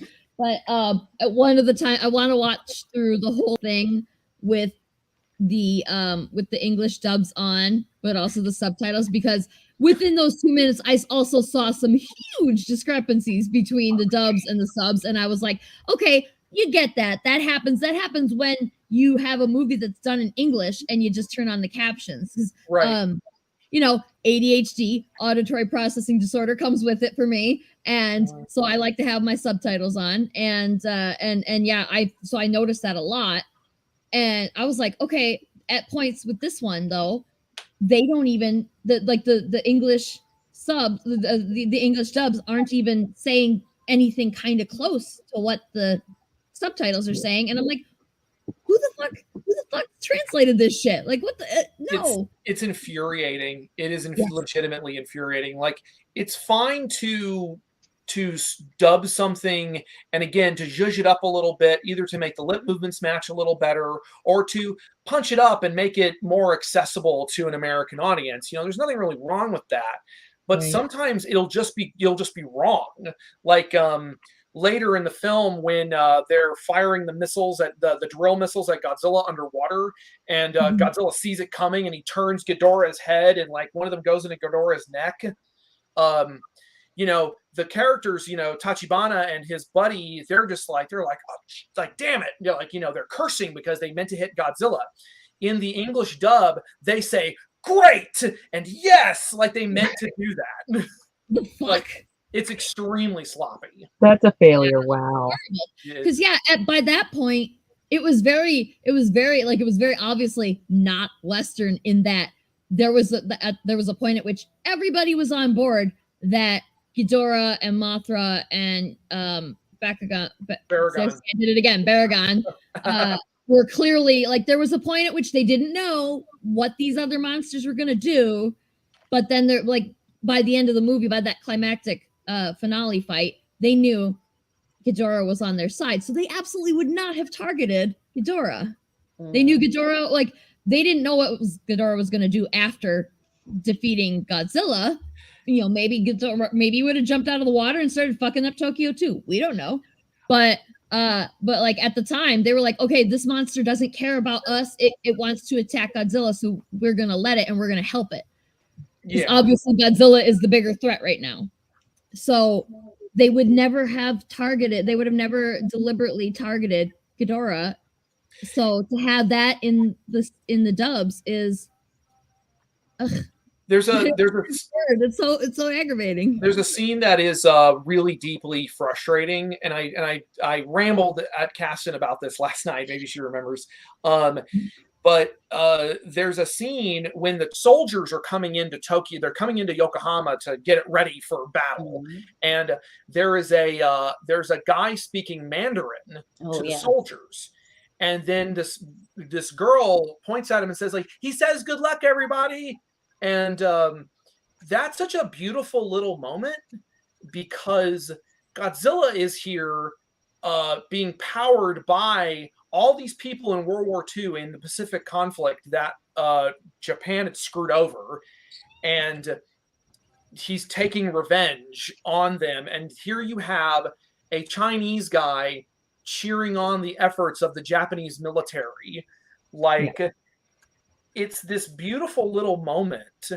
And of course, in the English version, they didn't really translate that. And it's tough because, you know, you're making a dub, you know, want somebody to randomly speak Mandarin in the dub because, like, completely out of context, it would be very confusing. But at the same time, they have the character say, "Good luck, everyone, you're all going to die." And like that's funny, but in the context of that scene, it's a little offensive. Like, and again, these dubs, it's not like they have a whole lot of time to really carefully consider these dubs. They make them in an afternoon. Like, back in the 70s in these little recording studios in Hong Kong, they get a couple of folks together, a couple of English-speaking folks together, or a couple of British nationals or whatever, to come in, record lines, and they would be like, you know, if we go for another 2 hours, we can get 3 more movies in, and then we can knock off to the pub. Like, it's they got to churn these things out. So I don't know. I just think it's a really fascinating little nugget. Yeah, and at the same time, it's stressful for people like me who would really like some high quality dubs. Yeah, well, changing the meaning. it's difficult to watch the movie and read the subs and catch everything without seeing it multiple times. So that's why I prefer Pause to button. have the dubs on. Like I know the subs are always like the purists are always like the subs are better, but like I need to maximize the quality of my viewing experience, and for that I prefer dubs. Well, what you can do to Dubs. get yourself better at reading subtitles quickly, and it just helps your reading in general, is every time I watch TV, I always have the subtitles on. And so my brain has learned how to very, very quickly read those. And I didn't notice how good I was getting at because I've done it for the past, I don't know, 2 or 3 years. And I'd be watching something with someone, be like, "Oh man, that went by so fast!" Like, what are you talking about? I glanced down, read the whole thing, and was able to watch like what was going on. It's just getting your brain used to doing that speed reading. I thought that I was doing pretty well with that because I always have the captions on, but this movie went by just a little bit faster than I was expecting, than what I'm used to. So yeah, like I guess if I just watch a bunch of Godzilla movies, that'll help me get faster at reading too. Yeah, maybe it was As because well as the become a more spoken language is Japanese as opposed to English. That might cross some wires in your brain, hearing Japanese but reading English. Mhm. Yeah, I'm able to tune out the speaking in order to process the words, but at the same time, like I like to have the words. I like to have this at least the sound of the voice in my head too, because that the sound of someone's voice is a part of their character too. Yeah. Which you notice when you switch from the dubs to the original sound. Jarring, isn't it? Yes, very much so.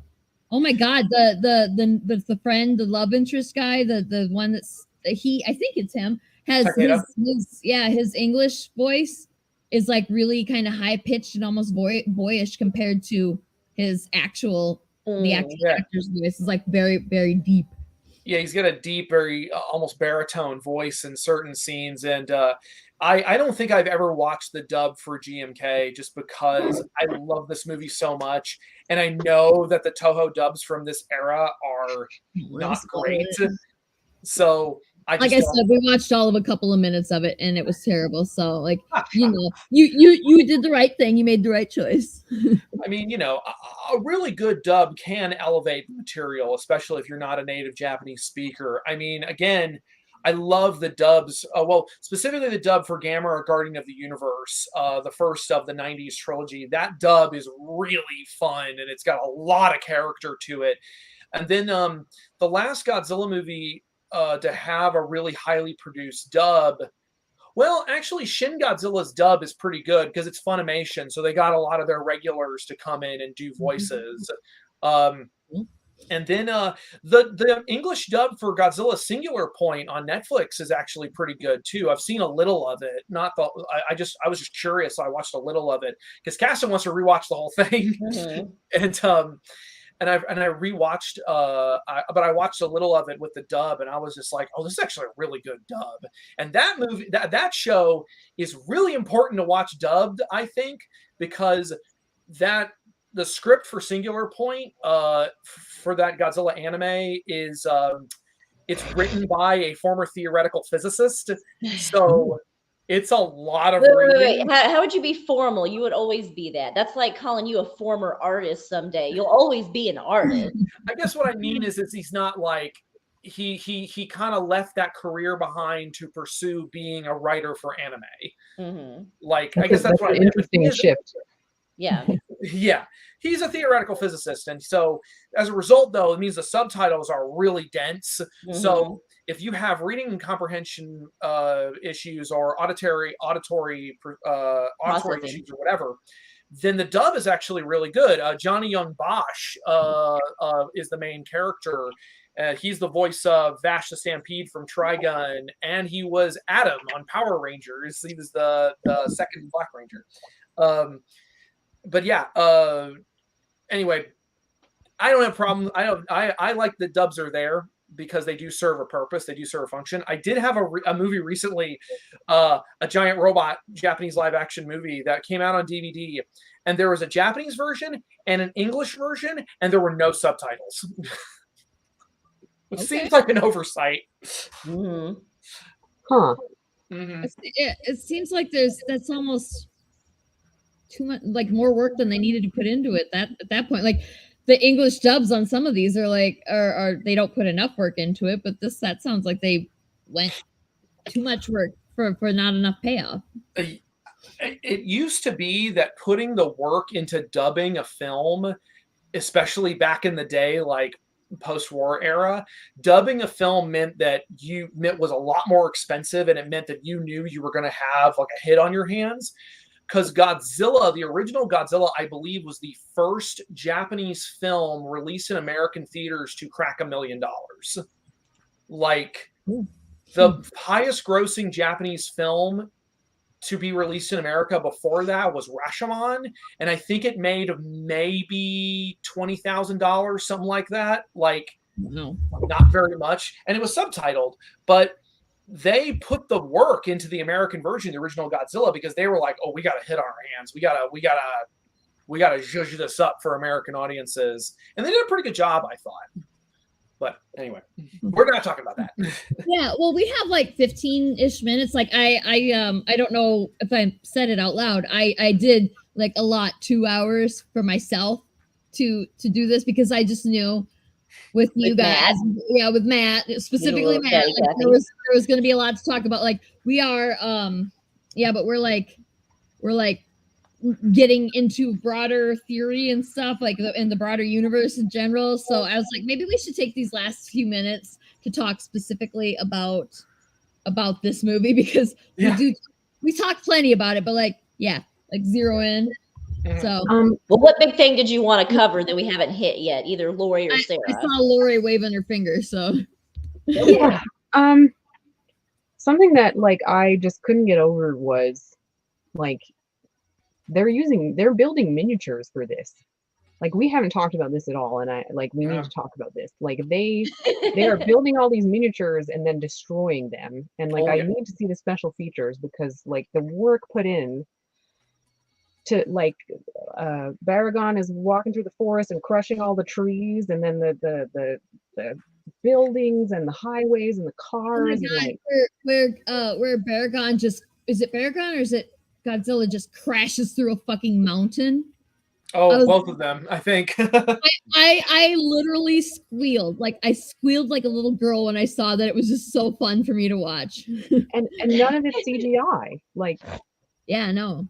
There's very little CGI in this movie because at the time CGI in Japan was very expensive. I think Mothra was the biggest thing they used CGI for, wasn't it? Yeah, there were a couple of scenes of Mothra flying that they used CGI for, and they're usually for distance shots or out of focus shots. But yeah, the miniature work in these movies has always been stellar, or rather, they have a standard, and movies like Godzilla and Gamera are really the ones that hit that standard consistently, because they take a lot of pride in that. And again, behind the kaiju curtain, they talk about this extensively. How you have these miniature buildings, and you have to pre-cut them in interior. They don't have backs. A lot of them don't have backs, so the crew can come in and do these little cuts, and then kind of paint over them so they don't show up on camera. Because if you build a fully furnished miniature and you just slam into it, it's not going to break convincingly. So they have to pre-stress it. But yeah, like imagine setting all this stuff up and then destroying it, and then God forbid if the film jams in the camera. Like there are some stories about lost hours. What was that? Hundreds of lost hours.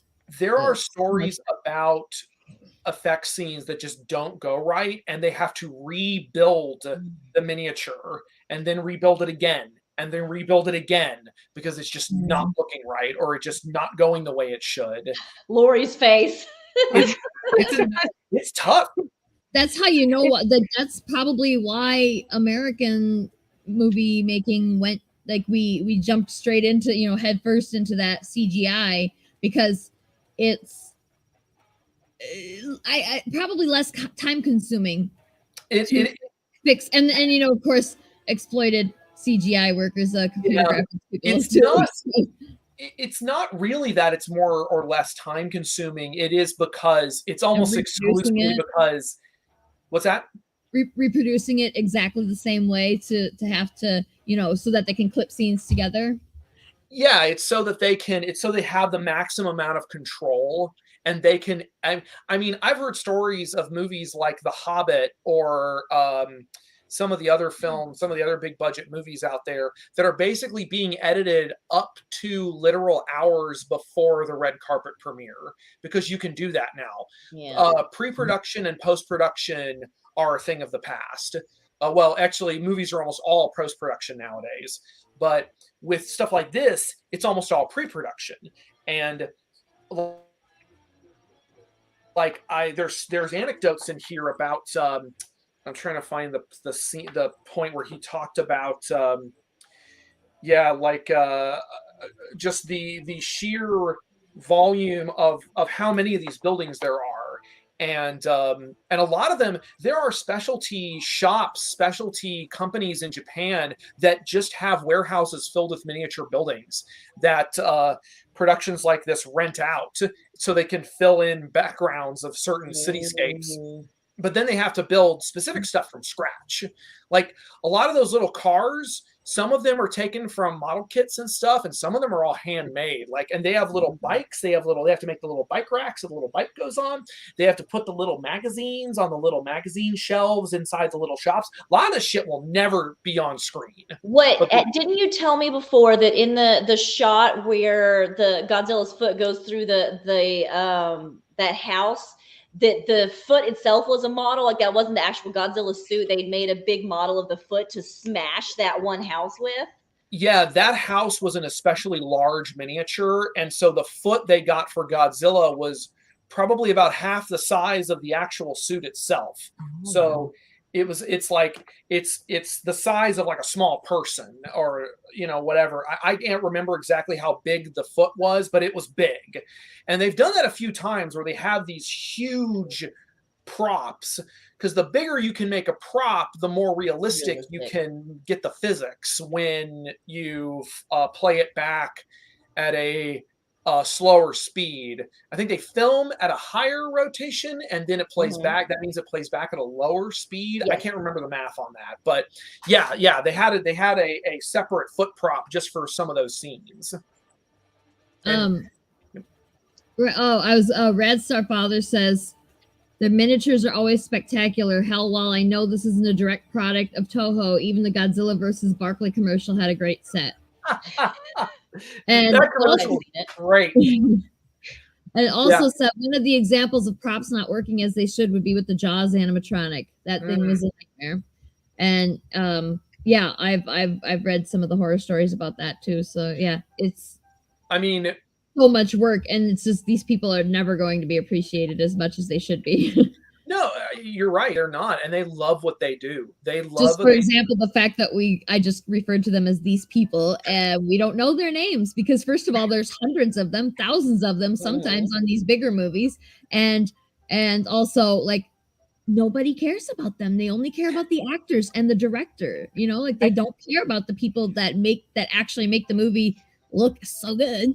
I think that if I played Godzilla, I developed like a guilt complex about destroying all of these people's hard work. I'd be like, guys, I'm so sorry.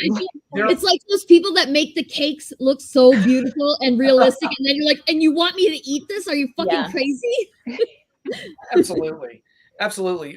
Again, that's something that Norman does a lot in this book, is talk about a lot of the stage hands and the assistant directors and these guys who are just like, there's one guy, oh man, I wish I could have found him before we started talking, but there's one guy whose only job seems to be to say dame, which means no, this doesn't look good, or you're doing this wrong. Or you hear him saying like oh, that's good. His only job is to say that sucks or that's great. I could do that job. You could do that job. But yeah, and there's these are elaborate productions, and I don't think people don't give them the credit for it, because it's a lot of work. Like the job of pulling the string for Godzilla's tail, that's one guy doing that. And it's a pain in the ass trying to get it to match Godzilla's movements. Or you have multiple people playing the same monster. You know, like with Baragon, you had to swap out one actor for another actor because she didn't have the proper training, and you didn't want to give her a dangerous stunt.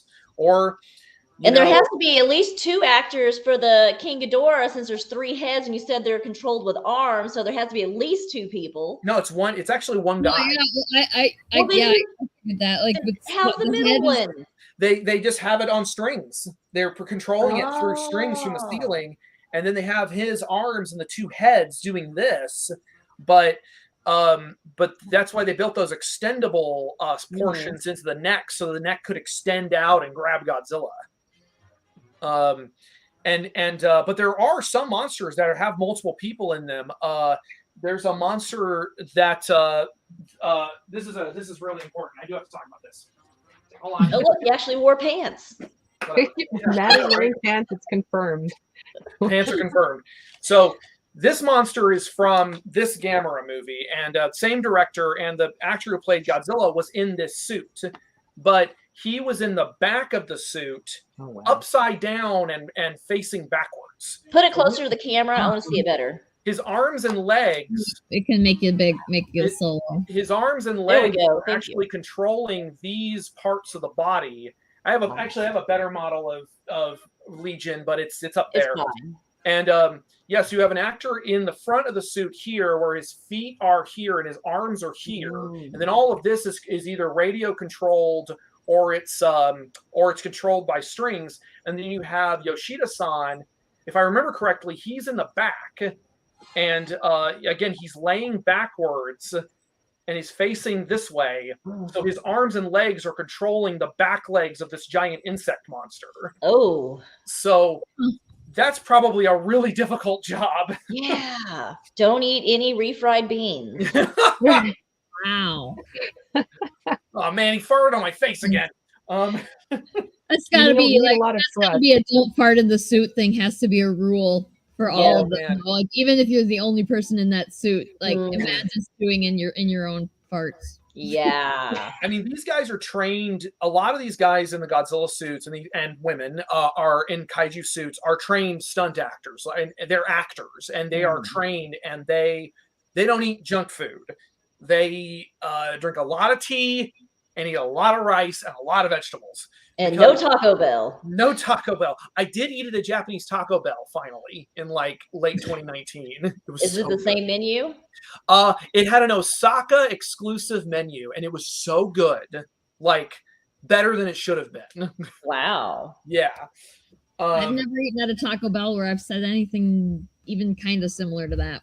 It was I've had experiences where I've had my first bite and gone, well, I'm gonna have diarrhea tonight. I'm gonna jack and call that goddamn toilet. And it's probably been 7 or 8 years since I've eaten at a Taco Bell, because I tried not to make that. I try to make that a once in a decade experience. Well, it's time to have a taco mistake. Yeah. Do we have any more questions we wanted to, or did anyone else want to talk about anything else specific, since we probably only have a few minutes left? Yeah, Laurie, did you have, because you said you had you had a list. Yeah, you had a list of things. Yeah, so did you I think we might have covered, let me look at my papers. I think we covered everything that I talked about. She had a 2-page list of notes. I think for me, it's real. I thought, we knew it, Laurie. We know you. We knew it was real. I was typing on my iPad, which is not conducive to watching a movie that's not already in English. But yeah. I found that out, and because that's how I've always made my notes for these movie episodes. But this was a little bit tougher. But one of the things I thought from like my overall thoughts was like, there wasn't enough Mothra. There should have been. And there was somebody made a comment. Let me see if I can find it quick about how not killing Mothra in the first couple of minutes. Oh yeah, Brit's Funhouse said keep Mothra alive for more than 5 minutes challenge. Yeah, there wasn't enough Mothra. Mothra is so beautiful, and again, I know I said this to you in our conversations about it before the show, but the Mothra has her own theme, and Yep. it's her own theme song, like a musical theme score, I should say, and Mothra, it's beautiful. It's so beautiful. Dongankasa kuya indomu. Yep. It's prettier in the movie, like than Matt. Aw. You did a wonderful job, but it's prettier because there's a whole fucking orchestra. Like No, you we just don't. can't, I'm just gonna check out. you can't compete with the whole orchestra. Nobody asked. I didn't come here to be slandered. No, it was You beautiful. did an excellent job. You just can't compete with an orchestra. I just mean, need for people to understand how beautiful this theme is. It's so beautiful.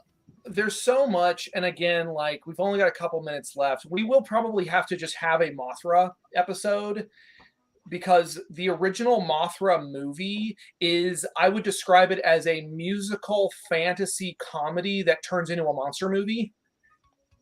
And I mean, it's straight up like, and then like there are those 90s Mothra movies that are basically if Disney Channel made kaiju movies and they have musical numbers. And as much as I love the Mothra in this movie, the best Mothra is in Godzilla Tokyo SOS. It's this beautiful, giant, super elaborate prop, all practical, and she's got all these little moving parts. Her antennae move, and her little mouth moves, and she's gorgeous, and her little legs move. So if y'all, leave a comment if you want us to just talk about Mothra for an hour and a half for one of the next. I'm down with talking about Mothra specifically for an hour, and since Laurie and me are in charge of the show, like we can make that happen, whether or not y'all want to see it. But it would help if y'all wanted to see that.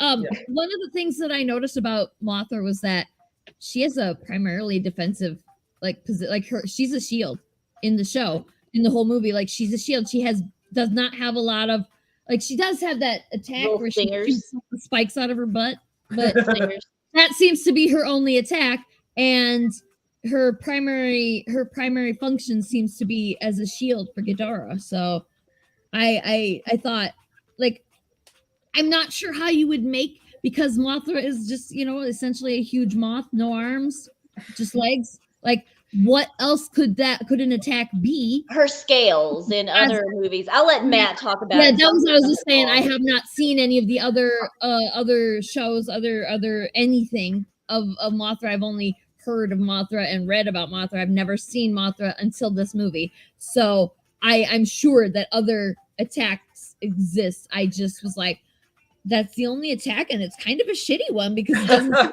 whole lot to Godzilla. And then, like I said, like we mentioned a couple times before, he takes some direct blasts from Godzilla in order to protect Ghidorah. So, like, that seems to be her purpose in this movie is a shield. I mean, and that is a thing. Like Mothra versus Godzilla movies, honestly, tend to be some of the better ones because Mothra is she's not a tank, and she's barely a DPS. She's kind of a glass cannon because she's very physically not very strong. So she has wind that she can generate from her wings, and her wind is strong enough that it can knock Godzilla over. And she's very fast. She's faster than Godzilla, and sometimes she has little powers like the scales from her wings in some of the movies can actually reflect Godzilla's beam back at him. And then although in the 90s, that 90s Mothra trilogy, she's got lasers coming out of everything. They just gave her a shitload of lasers, like forehead laser, antenna laser, fucking Kamehameha lasers, laser lightning bolts from her wings. Kamehameha from Dragon Ball Z. Literally, like the Mothra in that movie, she can gather energy in her little in front of her and then fire it like a fucking giant laser beam. And then they started doing this thing where they had her start transforming. Like she shifts from regular flying mode to aqua mode, where she kind of looks like a flying fish and dives underwater to fight the sea monster. Those movies are buck wild. Like, That's awesome. Sound that's like not it. even, and that's to say nothing about armored Mothra, who has giant razor blades for wings. So, Oh man. yeah, Mothra's got some cool shit. Yeah.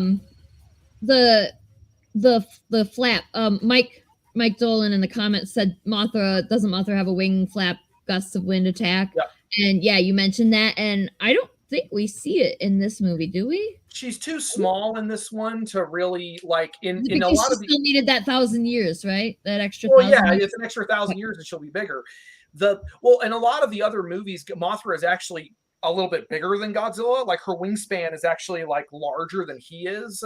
So she flaps her wings and it just creates this giant windstorm. Yeah. Oh man, we just did not see a lot of like really awesome Mothra stuff in this movie, do we? Like that sounds, all that stuff sounds amazing, and we just did not see. We saw hardly anything, and her larval form that pops up out of the lake. not larva, the cocoon that pops up out of the lake. I was like, what are the giant boobs? That's literally said it out loud. What are the giant boobs? It was And like a foam peanut. okay, it's Mothra, and I was like, I knew Mothra was going to show up, but I didn't know how. So it's a cocoon, and just for some reason that's how they've always drawn Mothra's cocoon. I think there are some like Japanese specific species of moth that cocoon that way. I think there's I might be boobs wrong, that but that's are just real. That's okay. that's how they've always done it for some reason. But it totally looked like boobs coming out of the water. I mean, did I look down or look down at my screen as I was typing and miss a farther out view where it doesn't look like boobs? Because I only caught it looking like boobs.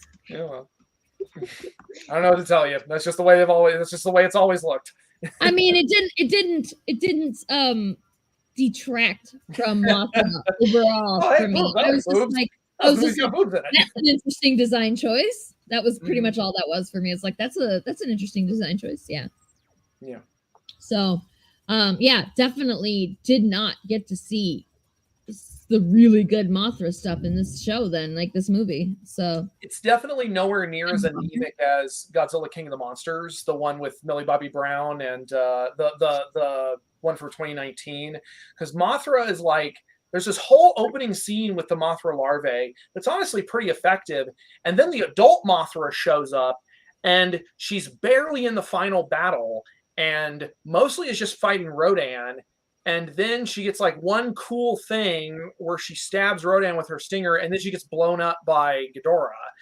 And it's like, yeah, Mothra has not been super well served in recent years. I mean, we just need a straight up Mothra remake. We need a Mothra movie. yeah. Well, what movie would you suggest Sarah watch to get some really cool on-screen Mothra time? Oh my god. Okay, so oh so shit, this is gonna be a while, isn't it? I mean, it depends on what flavor of Mothra you're looking for, because I just want to see Mothra being like this. Like I said, she took on a protector role in this movie, and I just want to see her being awesome.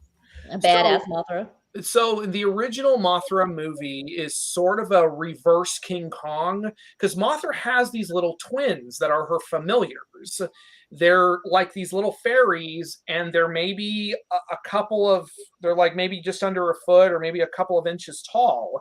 And they're just these little singing fairies. They sing to Mothra, and Mothra shows up. And it's never really explained like why they like what they are. They're just there. And in the original Mothra movie, they get kidnapped by an evil capitalist, and Mothra comes to Japan and just starts wrecking shit. Like her larva form is just barreling through buildings, and just like, and then her adult form like proceeds to annihilate a whole other city. Like, and which movie is that? That's the original Mothra. Okay. And then, like I said, there's the Mothra trilogy from the 90s, which is just lasers everywhere. And the little twins, the little Mothra fairies, they're actually like fully formed characters in the movies, and they sort of have a dynamic. There's a third evil fairy who's like their long lost sister. It's a whole thing.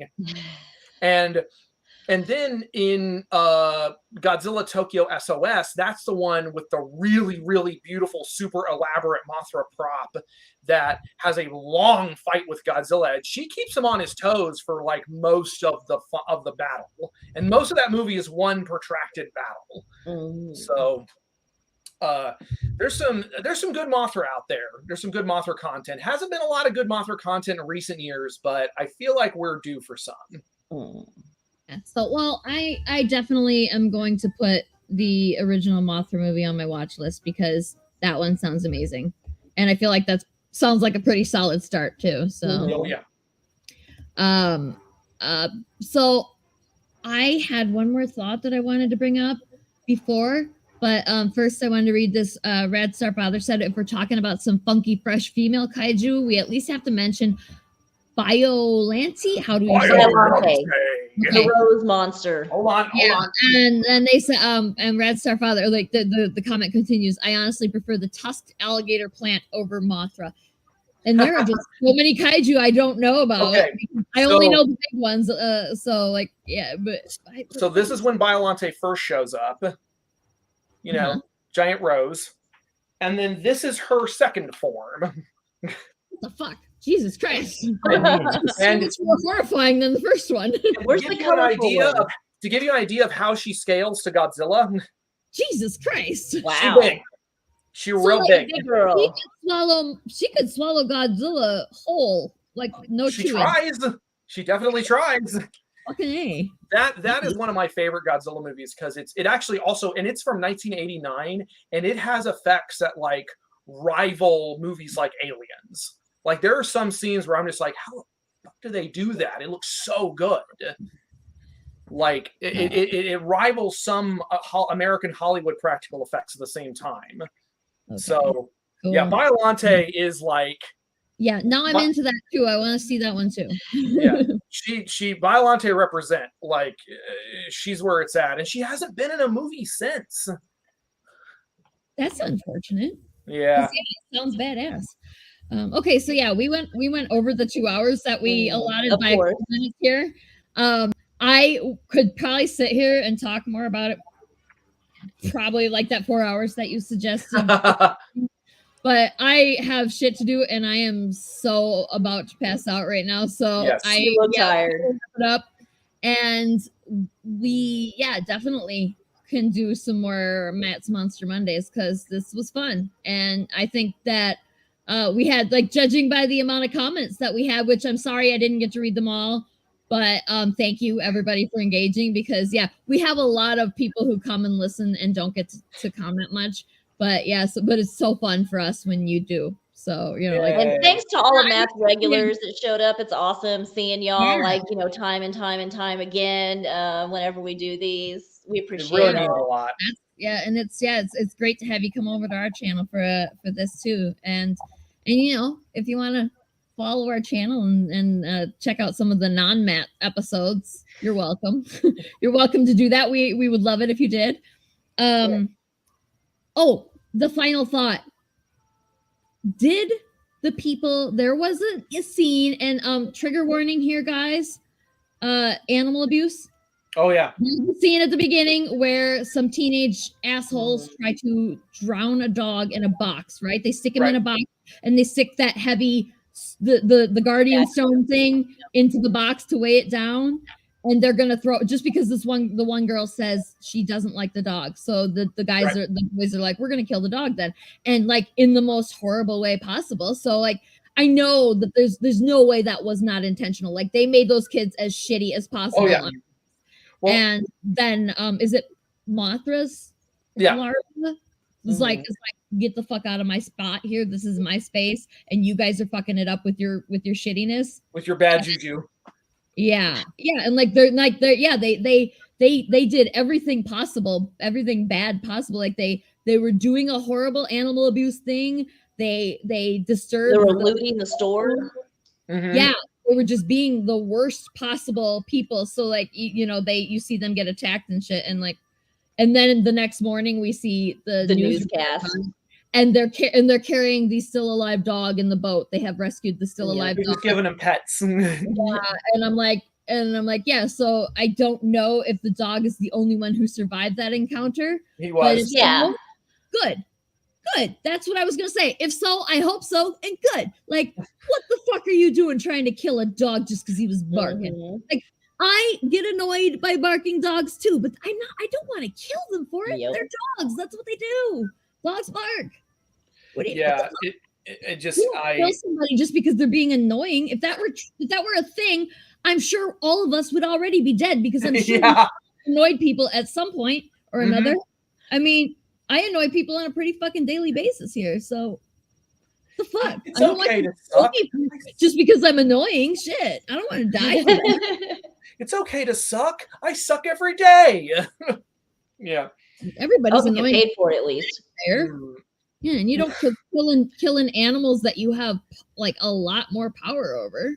Come Well, and I on. think that was definitely the intent was like, this is, these are people who every one of the guardians is awoken by essentially what is one could say is a facet of Japanese society that is kind of represents this fraying culture, this fraying Mhm. society. You have these this motorcycle gang that's like they're just kind of obnoxious pricks.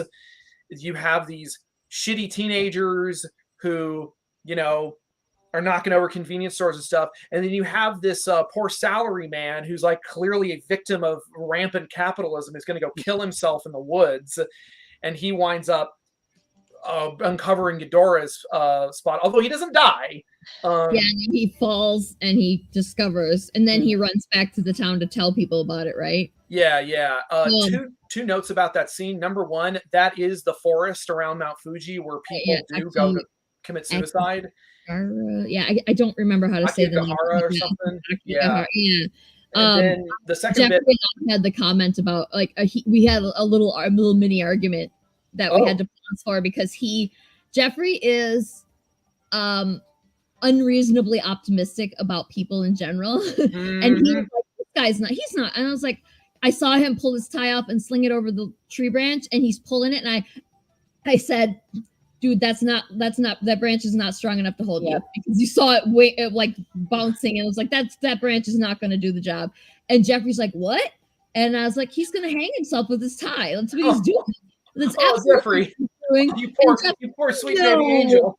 Yeah, Jeff. I was like, oh, you're so cute when you're wrong and naive. That is so. Yeah, it's like, no, that's not what he was gonna do, right? And so we had to like stop the movie and be like, no, Jeff, he was totally gonna kill himself. Yeah. And then after I went back and like with Laurie did too, I did research as well, because it was stuff that I didn't like. That is a very cultural thing with them, that it's a thing for us too, but like we don't have that forest, the suicide forest. Yeah, like we don't have that. We don't have a place like that that's famous for being a suicide. I mean, and we have our famous spots for suicides, but it's just not the same. It's not like mythical and steeped in.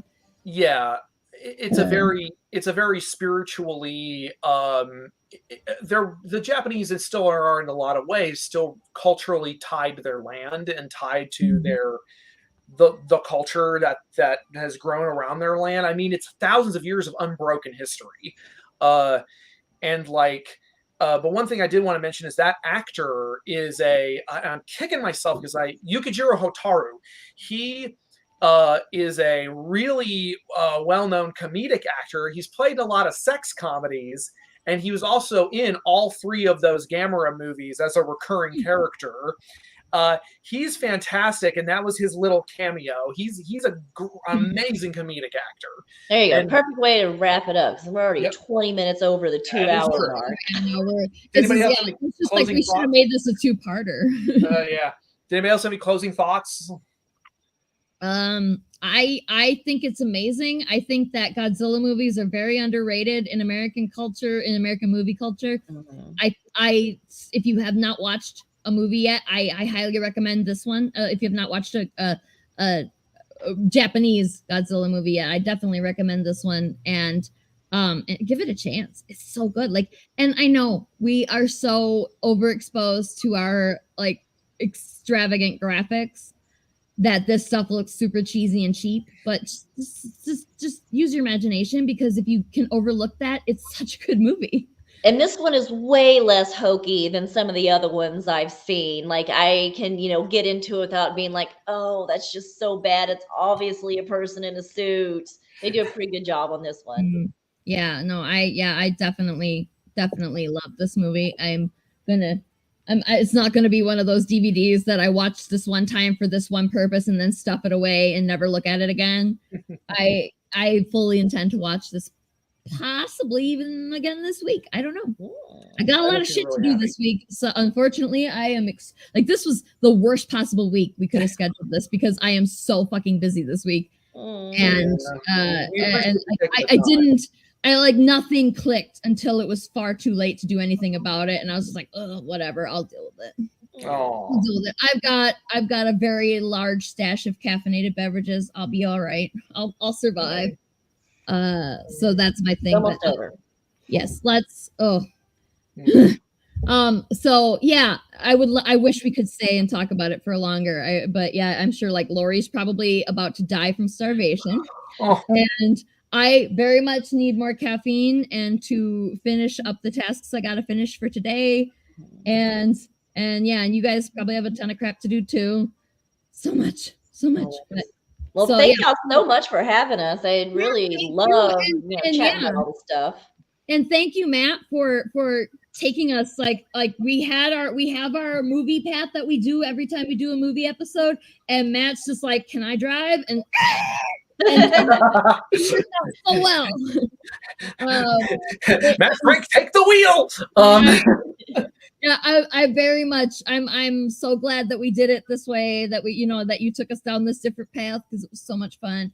And yeah, let's do it again sometime. Because it was super fun. And next week we are going to talk with let me see. I know D Fish is coming for sure. Laurie, who else is coming? We're going to talk about the non-binary experience in comics. So yeah, women in non-binary experience. We're going to talk to several non-binary and women. Yeah, and I'm not sure who's coming, but I know D Fish is coming for sure. And I can't remember her name. I'm just failing so hard. Well, Ryan Lambert's sister, who is an amazing woman and whose name I can't remember. Jordan? Is that her name? Jordan Lambert. And tomorrow as well, we have I have the Kickstarter launch stream. Yes. At 5 Eastern for the Surgeon #5. So you guys should tune in for that too. Yeah, all the little ticker down here. Oh, this way. There we go. Yeah, and yeah, I did not like I said, just super busy, and like all the little tasks have fallen by the wayside. So I'm sorry that I did not put up the stream link for the live stream. Yep, I'm up. Hurt my knee. What? I didn't see anything. No, I didn't see you just fall out of your chair. So yeah, sorry I didn't put the live stream launch party link up yet, but I'm gonna do that right now. As soon as we go off the air here for tonight, I will put it up so that you guys can click the follow button if you wanted to catch that and get notified by Facebook, or because YouTube puts it in your stream, in your subscription thingy, and Twitch does a thing too, I'm sure. I don't know, because I find Twitch to be very confusing in the couple of years that I didn't use it, and now all of a sudden it's so different. Anyway, yeah, thank you, Matt. Thank you, Kasten. This was really fun. Thank you, everybody who came specifically for Matt, who followed Matt here. We hope you stay. And yeah. Oh, last thing I will say is that I never got to show this off. This is one of my Calliope. This is one of my prized possessions. It was given to me by my friends from M1 in Japan. These are some of Ghidorah's scales from the movie. Ooh. Yeah. They're cool. they all kept coming off of the Ghidorah suit, And then the final battle, after the final battle, the scales were just all over the bottom of the big pool. So they were like, "All right, get in and get your scales now if you want some." So Cool. That's cool. yeah, so I'm That's super I'm cool. very happy that I get to brag about that a little bit. But, Yeah. Hey, if yeah. you want to send me a photo of them, we can post them up on the UHS Sure. social thingies, you know, whatever they're He's already called. on top of it. I'm on top. I can brain really good. I brain God my face. Guys, But, I ran out of drink like a half an hour ago. I need. All right, we'll say Thank you. goodbye then. Yes, thank you everybody. So, yes, thank you everybody who joined us. Thank you, Matt. Thank you, Caston. Thank you, Lori. And thank you, Sarah. Thank you. Sarah. Thank you, Yeah, Lori. and Thank we'll you, see you. Caston. Hopefully, we'll see you tomorrow, and hopefully, we'll see you next week. And have a wonderful evening. Good night. Bye.